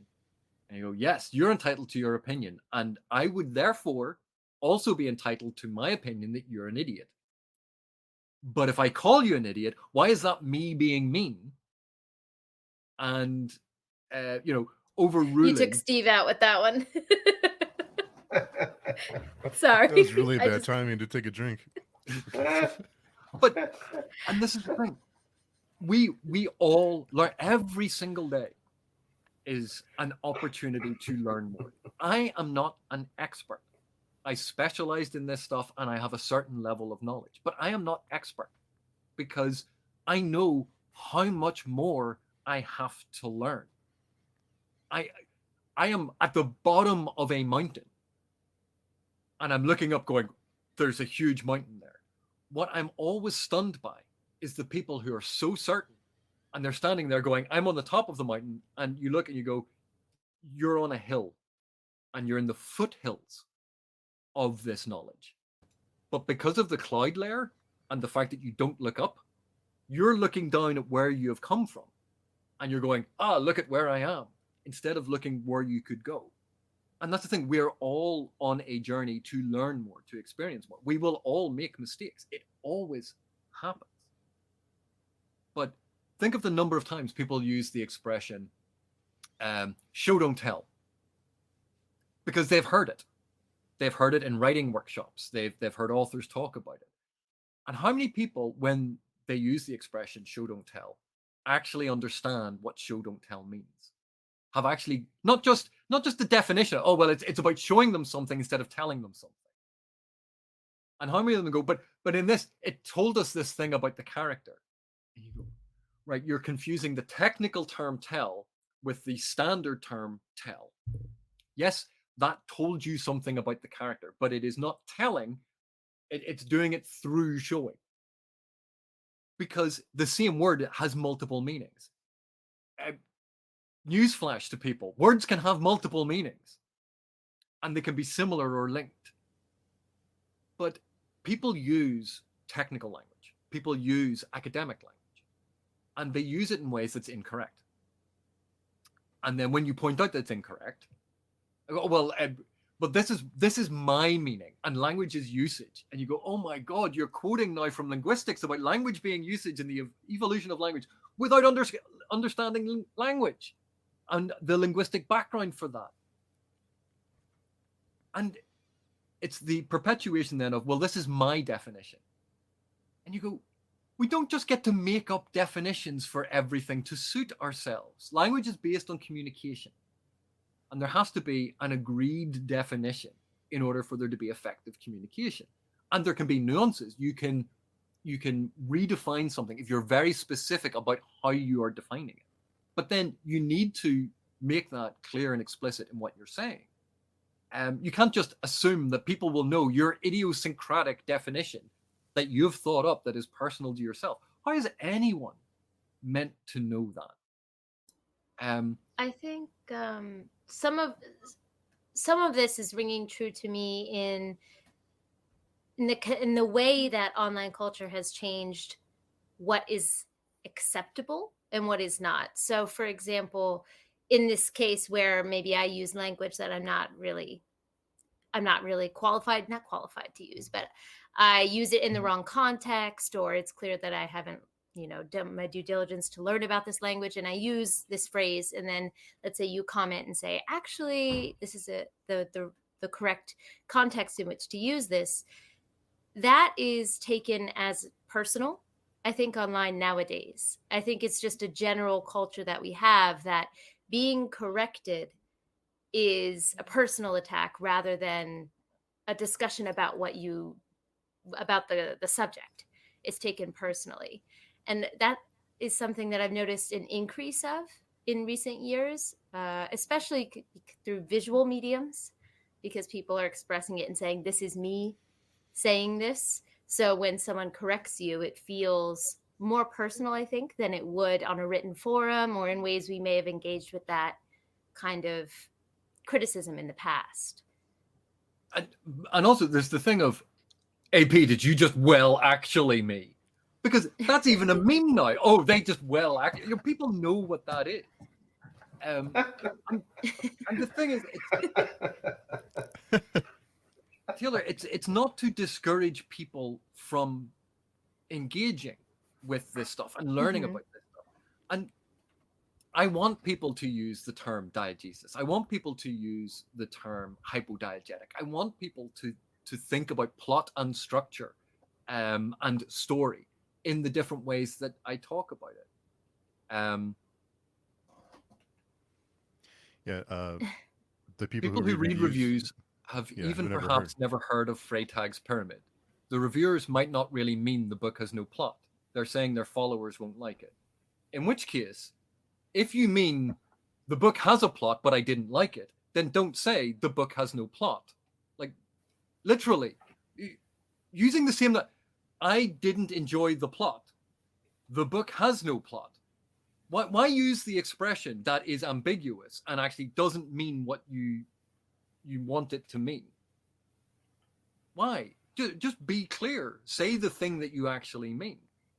But when we talk about all of these things, we learn every day. You learn by engaging with others, by discussing these things. Not everyone uses the terms plot and story the way that I do. That is very particular to how I was taught and the field in which I was taught. And I recognize that when people talk about plot, they don't mean it in the technical sense that I do. So I would never say to someone, oh, but that's not how you use plot. But when someone says the book has no plot, you go, no, it clearly does. And you just sound like an idiot saying that. Oh, well, I meant that, I didn't enjoy it, or it was boring, or not a lot happened. Then say that. Don't say it has no plot, because clearly it does have plot. So you're just saying something that is wrong, deliberately wrong. And you know that it's wrong. And if someone challenged you on it, you would know that it is wrong. And that's the thing. It's not that someone uses the word diegetic incorrectly.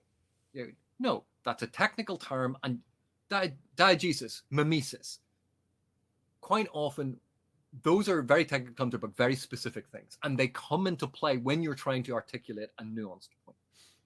That's not what I'm talking about. What I'm talking about is when someone says something like, it had no plot.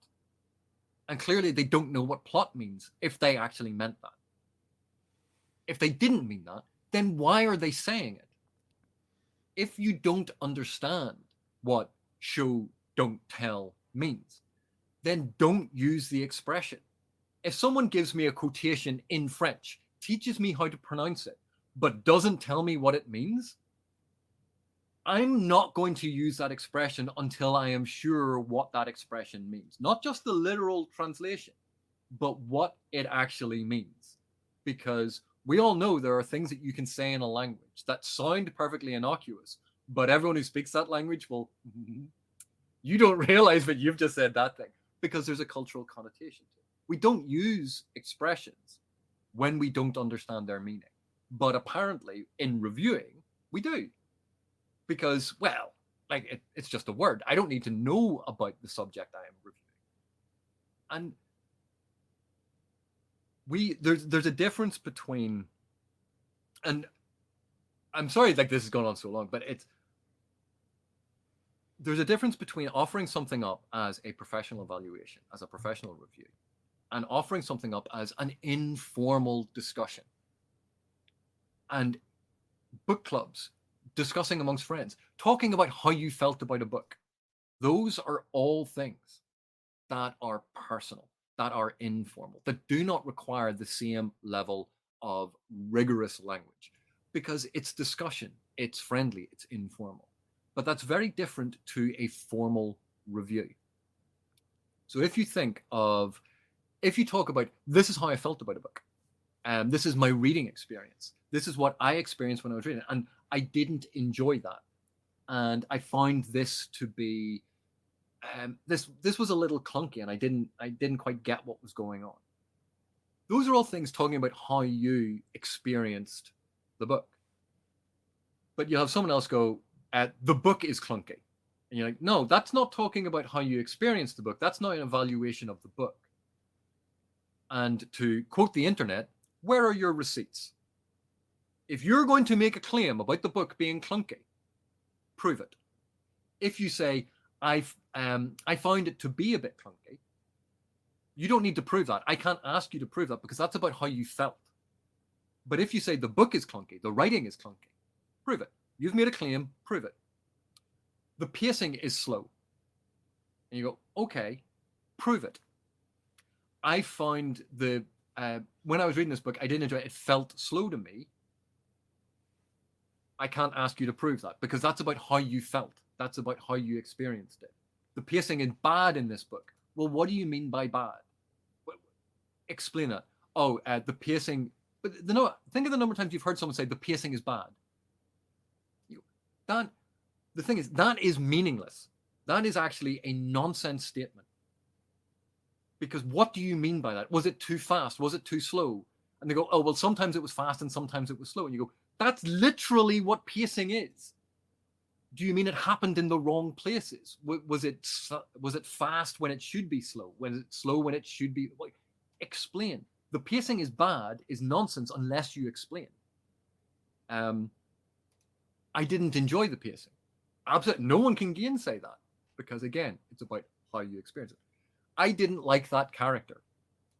Okay, I didn't like that character because of X, Y, and Z. Absolutely fine. That's a bad character. Okay, now you're getting into an evaluation. Where is your evidence? How are you going to prove that that's a bad? Do you mean it's a bad character morally? That it is badly realized on the page? Do you mean that it is poorly constructed? Do you mean that, what do you mean by bad? And it's this constant use of generalized language, which reduces the nuance of what we're trying to say and trying to articulate. And it is important, at least to me, and I frame all of this as, these are the things that are important to me, and my opinion on things and my preferences about things. And I don't get to dictate what the rest of the world does and what the rest of the world likes. But I can have an opinion and a preference for it the same way that everyone does. And to me, the more we can be nuanced and thoughtful about what we are doing, the more that we can hold in our head the difference between evaluating a text and evaluating our enjoyment of a text. That these are not the same things. That it is absolutely perfectly acceptable to say, this is a brilliant book. It has excellent writing. The characters are really well constructed. They're fluid. They're complex. They're psychologically real. The plot flows neatly from one point to the next. There are no plot holes. You can talk about all these things and go, this is an absolutely wonderful, brilliant book, and I hated it. It just wasn't for me. Well, if it's so good, why did you hate it? You go, because it's not to my taste. It's not to my preference. But it was really well done. But how can you hold in your head the fact that the book is good and you didn't like it? You go, because I'm not a 5-year-old. I can understand the difference between a personal preference and my enjoyment and the quality of something. I mightn't like the color of some curtains, but I can see that they are beautifully made and the fabric is wonderful and the color is vibrant. You can comment on those and go, do you like them? Not particularly, no, because I don't like that color. But everything else about it is amazing. They're really well made. They're perfect. And if you like that color, it's going to be perfect for you. But some people seem to have this real difficulty in understanding that just because you like something doesn't make it good. There are plenty of books, and we refer to them guilty pleasures. Yes, books that we know maybe are not the greatest books in the world, but are really important to us. They either entertain us, that we have a nostalgia factor for them, but they are things that we love, even instead of, or despite, or because of their flaws. We have a term, guilty pleasures. We understand that. And yet the number of times when people say, oh, like we mentioned with Brandon Sanderson, AP hates Brandon Sanderson. You're like, I don't hate Brandon Sanderson. For a start, I've never met him. If you're talking about his work, I don't hate his work either. Because A, the first trilogy of Mistborn I quite enjoyed, and B, I enjoy a lot of the Cosmere. I'm not a fan of his style. Why is that so difficult? Oh, well, you don't like him. And you're like, I don't know him. Stop saying I don't like Brandon Sanderson. I've never met the man. I'm sure he's perfectly nice. Oh, well, you just hate his books because it's popular to hate his books. I think Kickstarter and the internet would disagree about hating Brandon Sanderson is popular. I think the popular thing is liking Brandon Sanderson. Certainly his sales figures seem to suggest that. Oh, but you just dislike him because he is popular. You're like, I've explained the aspect of his writing that I do not enjoy and why I don't enjoy it. But I've also said on multiple occasions aspects of his writing that I think are very good, that he does really well. And yet people still want this simplistic, if you like something good, if you don't like something bad, as if we are 5 years old and refusing to eat our vegetables. I thought the whole point of the internet about having this ability to communicate to people was to raise the level of our discourse, not to degenerate into kindergarten and to go for the lowest common denominator every time. We have access now to all of these incredibly smart, well-educated experts in their field. We can access educational videos about these subjects. And you go, you know what? If I'm going to start a channel on tattoos, I might go and study some of the stuff about it first. I'm really enthusiastic. I want to do this. I want to do a channel about tattoos. I've seen all of this stuff. I've watched these things. I'm going to go and learn about it, then do my channel. Well, part of that may be, AP, that, we all need to reach into our capacity for emotional intelligence and objectivity and all the better parts of our nature, especially if we're reviewing something, because to a certain extent, we're all reviewers here, all four of us, even if we don't formally write something and put it on paper or post on Goodreads or do a video about it. We're all reviewers in a way, and whether you consider that formally or informally. And maybe it's just, we need to step up our game. And as I said, reach into our capacity for emotional intelligence and being objective and thinking a bit more thought before we actually, put something in a video or put something to paper. So, but thank you for, going on a massive run. Reminds it. But I do say this: one day, hopefully, we will have Brandon Sanderson on the show, and we'll bring you back so that you can, talk about the fact that you don't hate him, and I guess I can too, because of despite issues that I may have with certain aspects of his writing. There are two comments that just come up in the chat that I wanted to address. One is YouTube is mostly about entertainment, not about increasing the quality of the discussion. Why does YouTube have an entire category for education then? There's an entire categorization of YouTube videos, education. That YouTube is not in a vacuum. It is part of a social media landscape. Along with Twitter, along with all of these other things. YouTube comments. That's about interaction. And huge chunks of YouTube are about entertainment. But when people are doing reviews and critiques and discussions of books, it's not solely about entertainment. It all, again, context is very, very important. And there are loads of educational videos on YouTube. Absolutely millions of them. So saying that it's mostly about entertainment, no, I disagree. A lot of it is. But there's a very important aspect of it, particularly in and around books, that is about various levels of education and engaging in discussion and becoming better readers, becoming better critics, becoming more discerning readers, finding new things that we might enjoy reading. That is important. And the other thing was Jimmy from the Fantasy Network said, I think making a channel and growing as you go is perfectly fine. If I waited until I was good enough, I wouldn't be here because I'm still not great. I say, I completely agree that, like I said, we are all still on a journey. We are all learning every single day. We're all constantly trying to improve. But Jimmy, you started and you wanted to talk about books. And then as you've gone, you have tried to develop. You haven't stuck to your guns and gone, no, well, that's just my opinion. And you've actively tried to learn. And a lot of what he does, and it's a brilliant channel. I really enjoy Jimmy's channel. He talks to authors. He talks to other readers. He talks to other reviewers. He engages and learns and elevates what he does. And it's fantastic. And I love his channel. It's not about being perfect. None of us will ever be perfect. We're all fallible human beings for a start. And there is always going to be more to learn. But at least having control of the basics. And then from there, realizing that just because you know the basics, you still have more to learn. And it is about that constant evolution.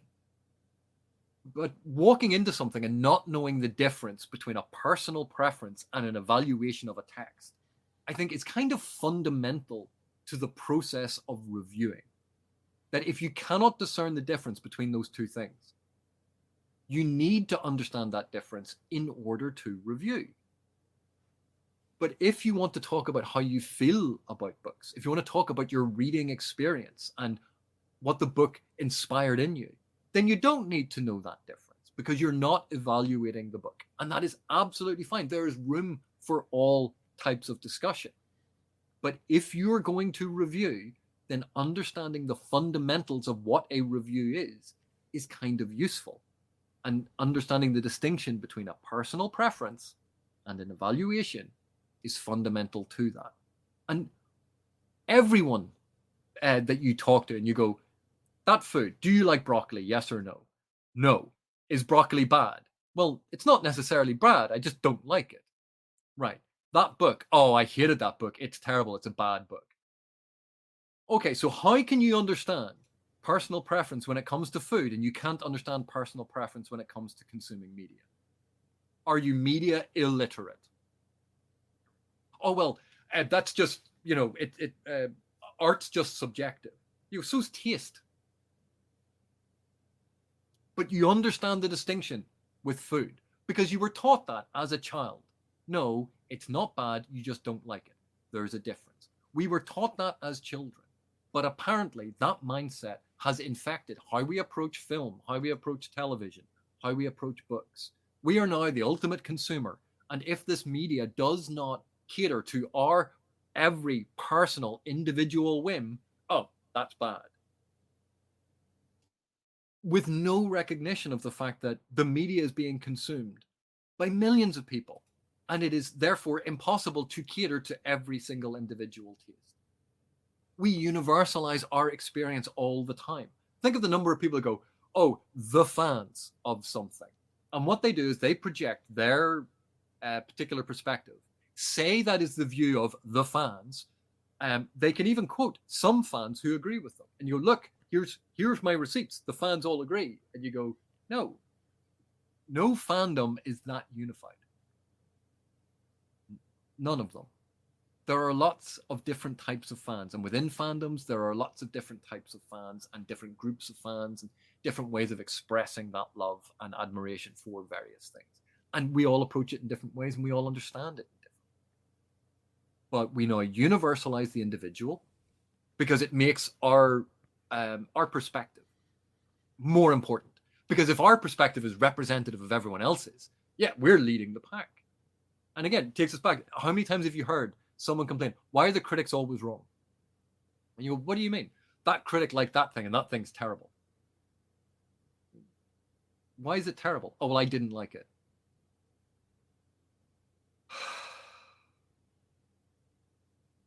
What about when the same critic said that thing was good? Oh no, they were right then. Why? Because I like that thing. And it just goes round and round. I think a key point for reviews is, as a reviewer, no matter what media you're reviewing, is making your tastes clear on your channel or in the way that you review something. So we've talked many, many, many times on here about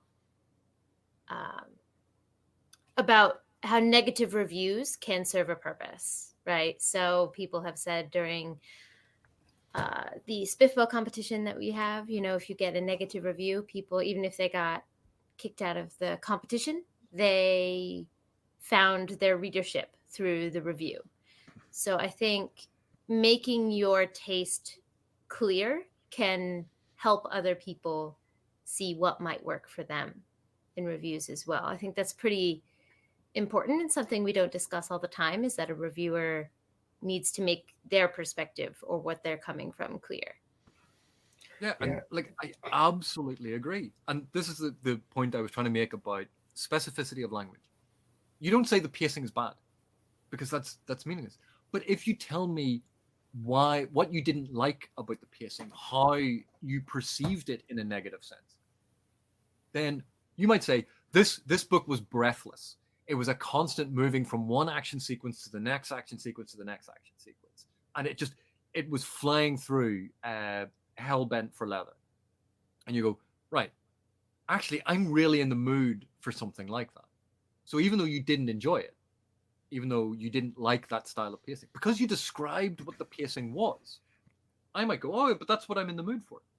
You go, oh, I didn't like this. It was far too emotional and sappy, and they were instead of focusing on a lot of the big action set pieces, because those things I really enjoyed, but there was so much focus on the aftermath and how it affected people's lives. And you go, oh, I am really in the mood for that. That is exactly my jam. So in a way, you are being critical. You are being negative and describing why you didn't enjoy a book. No one has a problem with that. But because you describe why you didn't like it, it then becomes accessible to someone who is not you. But if you go, oh, this book was rubbish and it was bad and the characters were bad and they were just two-dimensional, and they run through a litany of, it's almost like there are set phrases.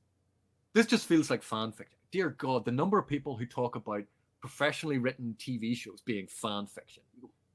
I would like to use an expletive to describe that asinine comment. But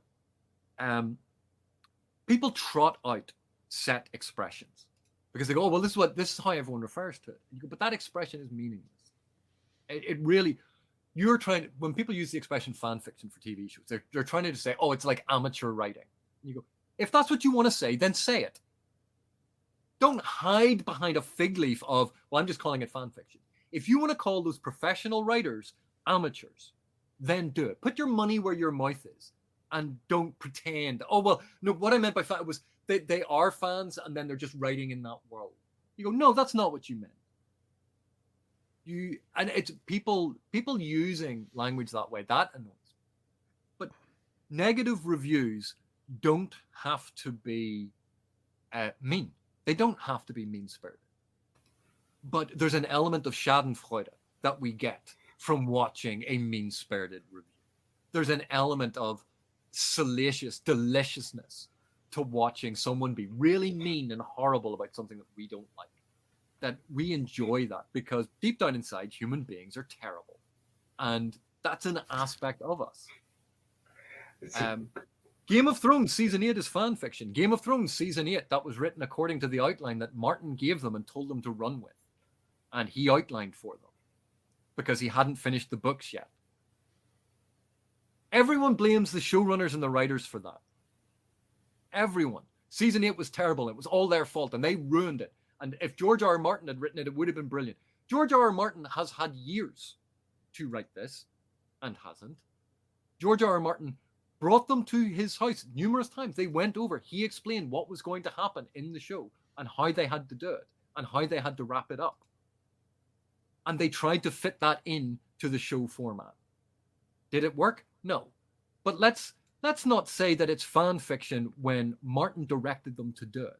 They were authorized by Martin to do it. They were licensed by Martin to do it. They had help from Martin to do it. Yeah. That's how TV writing works. TV writing is very rarely written by the author of the original work. And little expressions like that just rub me the wrong way. I am sorry. No, don't apologize, AP. And I know, because we could talk forever. This is like, oh my gosh, this is so. We're just so engaged and engrossed in all the things you're saying. It's just, but I know we have to wrap up, because we'll go on for the next 3 hours. But quickly, I want to just put in there, you're still listening, talking about reviews and doing a way to do a positive review. Joanna Reeds, if she's still watching, just want to give her kudos. Watch one of her reviews about Babel by R.F. Kuang, a book that didn't work for her, but I think she did an exceptional job of accentuating the positives of the work, and yet saying what didn't work for her and why it didn't work. And that's a great example of about what I think was a review, a well done review that for a book that she didn't like. So I just want to pop that in there if she's listening. But I know we have to wrap things up. I apologize. I don't want to drag this out any longer too deep. So, but yeah, this is just amazing. I'm just been eating this up. And like one thing to sort of say about all this, this is me. I'm not working from notes. I don't have all of it. This has just been stuff popping into my head. I'm wanting to talk about it, and I'm not always right. I'm a fallible human being like everyone else. I have my own biases. I have my own blind spots. I have the things that I'm obsessed with and are really important to me, but are not necessarily important to everyone else. I cannot and do not and will not dictate to everyone how they should behave. But like everyone else, I think that I am entitled to my opinion and the things that I would like to see. Does everyone have to do that? Of course not. Everyone is entitled to do it to the best of their ability, to achieve the thing that they want. And, it kind of cycles back a bit to what I was talking about in terms of being an editor. I don't dictate to editors or to authors what they have to put in their book. Just like I'm not saying, if anyone wants to write a review, if anyone wants to have a BookTube channel, do it, get involved. But always remember that we learn every single day. We can improve every single day. It's not, now I know what I'm doing. I don't need to have to do any more. It's great to try new things, but be aware that, we can make mistakes and we fail. And the point is to try and improve, not double down on, no, I know what I'm talking about. I'm like, no, you don't. To understand that there is a difference between personal preference and evaluating a text. And yes, there are elements of subjectivity to it, but that doesn't mean that there aren't still elements that we can identify and actually discuss. It's not just about, this is how I felt. It goes beyond that. And so, yes, I have strong opinions about a bunch of this stuff. And I know that not everyone shares them. And that is fine. There's room for more than just my opinion. But I hope it gives a different perspective on something, that even if you don't agree with me, how you don't agree with me helps you refine your own position. And it might make you go, actually, now that I've heard AP's point of view, no, I still don't agree with him because I feel that this is actually better this way. That's how we all grow. That's how we all learn. It's not my way or the highway. That's not how any of this works. So thank you very much for inviting me on again, despite the fact, yes, I go on massive tirades and rants. I ramble all over the place. And if you give me a list of specific key things that you want to discuss, then maybe I could make some notes ahead of time. But as it is, this is what happens with the sort of squirrels in my brain, that they just scamper around and they latch on to something, and then I go off on a thing, and then look over here, and my brain goes off in that direction. And so I'm sorry. Thank you very much. You don't need to Really apologize. I would argue that's why people are here. People are here to hear you talk, not us. Exactly. You know, this is a platform for people to get to know you. Mhm. So I'm cool with it. Yeah, it was exceptional. Before we sign off, PL, where can people find you if they want to connect with you? Beside you and Taylor, for the most part, on Page Chewing, which has become this incredible part of my life and my writing journey that I wouldn't trade for the world. So thank you both for providing me with this opportunity, and thank you to guests like AP for making this so enriching. This is, and I'm remiss. This is the 40th episode, so that's a landmark episode. It's great to have AP as part of it, especially. I can't believe we've done 40 already, Taylor and Steve. But here's to certainly at least 40 more. So PL Stuart Writes at PL Stuart Writes on Twitter. That's where I normally lurk. That's my preferred social media platform. Also on Instagram and Facebook, but certainly far more infrequently. For the books, the John King saga, www.plstuart.com. 2 books out now: John Kingdom and the Last Atlanteans, and Lord and King. The 3rd book is coming shortly in the next few months. So, but yeah, quick shout out before we go blog. That's another place you can find me, where Steve, Taylor, and myself are all bloggers, led by the incredible Beth Tabler. Shout out to Beth Tabler, our fearless leader. So you can find my reviews there. Hopefully, again, AP is reminding me to step my game when I do reviews. So, and as an assistant editor, which Taylor and I are for Before We Go blog, yeah, we have to be really cognizant of how we write things about books and the way we write them. So that's a great reminder from AP. But I'm very proud to be part of Before We Go blog. Yep, that's where you can find me. And Taylor? So you can find me on my BookTube channel, May Between the Pages, where I do reviews that may or may not work for you. You can find me. No, I'm just digging at you. This is delightful. This is delightful. So yes, you could find me on my channel. I do all sorts of content, from vlogs to reviews to page chewing. So this episode is on my wonderful co-host Steve's channel, but sometimes it's on my channel as well. So you can find page chewing over there. You can also find me on Twitter. That's always linked in the descriptions of my videos. So you can find my handle there. And that's mostly book-based. But I would say those are the 2 main places that you can find me. And I just want to say, again, thank you, AP, for coming on. I'm really sorry. And AP, where can people contact you or get in touch with you? Well, my YouTube channel, A Critical Dragon. Occasionally, I am on Twitter. Very occasionally. I try to log into it every once in a while. But yeah, the YouTube channel is usually the easiest place to find me. Thanks so much again for coming by, and I love the rambling. That's what that's kind of the goal, is just to kind of see where the conversation takes us, and that's part of the fun. So fun squirrels running around. It's always a good time. I also saw people jumping on the season 8 topic in the comments, so that can be something for Friday conversation at some point, because people had things to say. Yeah, you're gonna have to pop back in another Friday conversation, AP, so we can look at very quickly about this.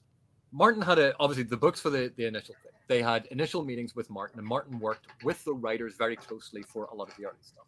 Then, because Martin was concentrating on his thing, he gave them very specific points that they needed to work in for the end, but there wasn't an outline in the same way that there was the book. And he wasn't working with the writers anymore. That wasn't because the writers went, oh, well, we can do it better than him. It's that Martin had said, this is what I can give you, and he's working on that thing. They knew where it had to get to. And I think they had the same issue that Martin has had with the series, which is it started out focused, and then it got bigger and bigger and bigger. And now he goes, this is the end point. This is where I need to get to. And I have to get all of this stuff into here. And so what the TV show ended up with, the problem was they had 2 seasons to get from here into that end point in a certain space of time. Theoretically, Martin could do 4, 5, 6 more books and actually start working his way back to that. But the story has gotten so big that trying to get it into a point, to a finite end, that structure hadn't been worked out yet. Martin could see what they did in the TV show. there was communication between them. He wasn't sitting in the writer's room anymore. They weren't sending scripts for his approval. He wasn't doing that. But there was communication. Martin could pick up the phone anytime and they would take his call. But trying to devote the rest of your life to a project, you go, showrunners, writers, actors, a lot of these people were going, right, we've been doing this for so long now, it has to wrap up. This might be phenomenal, but I need to move on with my life. Some of these people, were American or, from that part of the world, and having to spend a huge amount of time in the UK away from their families. And you go, oh, well, they could have just kept going and developing it and taking their time, except, well, actors' contracts were running. There are practicalities that in filmmaking and television making that compromise artistic integrity or narrative integrity. And you go, the practicalities of making a TV show. There are issues of, there are things that you can do in books that you cannot do on film and television very easily. There are things that you can do in film and television that you can't replicate very easily in books.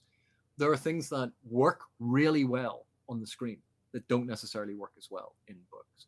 But the practical realities of a TV show and the idea that, these showrunners are just writing fan fiction. They are professional writers. It is a professional writer's room. They were writing to this narrative, and they were trying to do it in a way that would conclude the narrative within the parameters that they had. That was dictated by production company, by distributor, by all of these other different aspects. Their personal career goals, whether or not actors wanted to leave or were at the end of their contracts or whatever. There are loads of those things. Describing them as fan fiction is, we all know, a derogatory comment. It is a past remarkable comment that is meant to be mean-spirited about the writing. You go, you mightn't like the writing, you mightn't like how it turned out, but be honest about that and don't hide behind terms like that. That's the only point that I would make about the season 7 and season 8 debacle. It wasn't what fans wanted. It didn't end things neatly. They tried to cram too much in, and suddenly they were taking shortcuts that they didn't take before. And you go, there was a really detailed blueprint for a lot of the early stuff. There was no detailed blueprint for the later stuff. And Martin had nothing more to give them. There weren't more books that they could get the blueprint from. There's only so much that, should have just put the show on hiatus until he finished the books. There you go. That would have solved everything. Yeah. You'd still be waiting now. Like Steve says, we'll have to have a GOT season 8 conversation maybe. Yeah. So. Yeah. Sorry, Steve. What about you? Can't get out of this. So where do we find you? You can't get left out, my friend. You can find me on pagechewing.com on the forum there. That's where we get into all of our trouble. And I'm also one of the few people who use Vero. I love Vero, so I can be found there at that one MFer. That's my handle on Vero. But come and say hi if you use Vero. It's a great platform. Nice and easy, and it spurs my creative juices there. So it's a nice, warm, welcoming place. So go check it out. If Vero wants to sponsor Page Chewing. Yeah, I mean, I'm here, so we'll put the logo in the background and everything. But Look at that. But thanks again, AP. Really appreciate your time, and it's always a pleasure to talk to you. Thank you very much. Have a fantastic weekend, and then a fantastic week next week. Yeah. Thanks again, everybody. We'll see you soon. All right. Bye.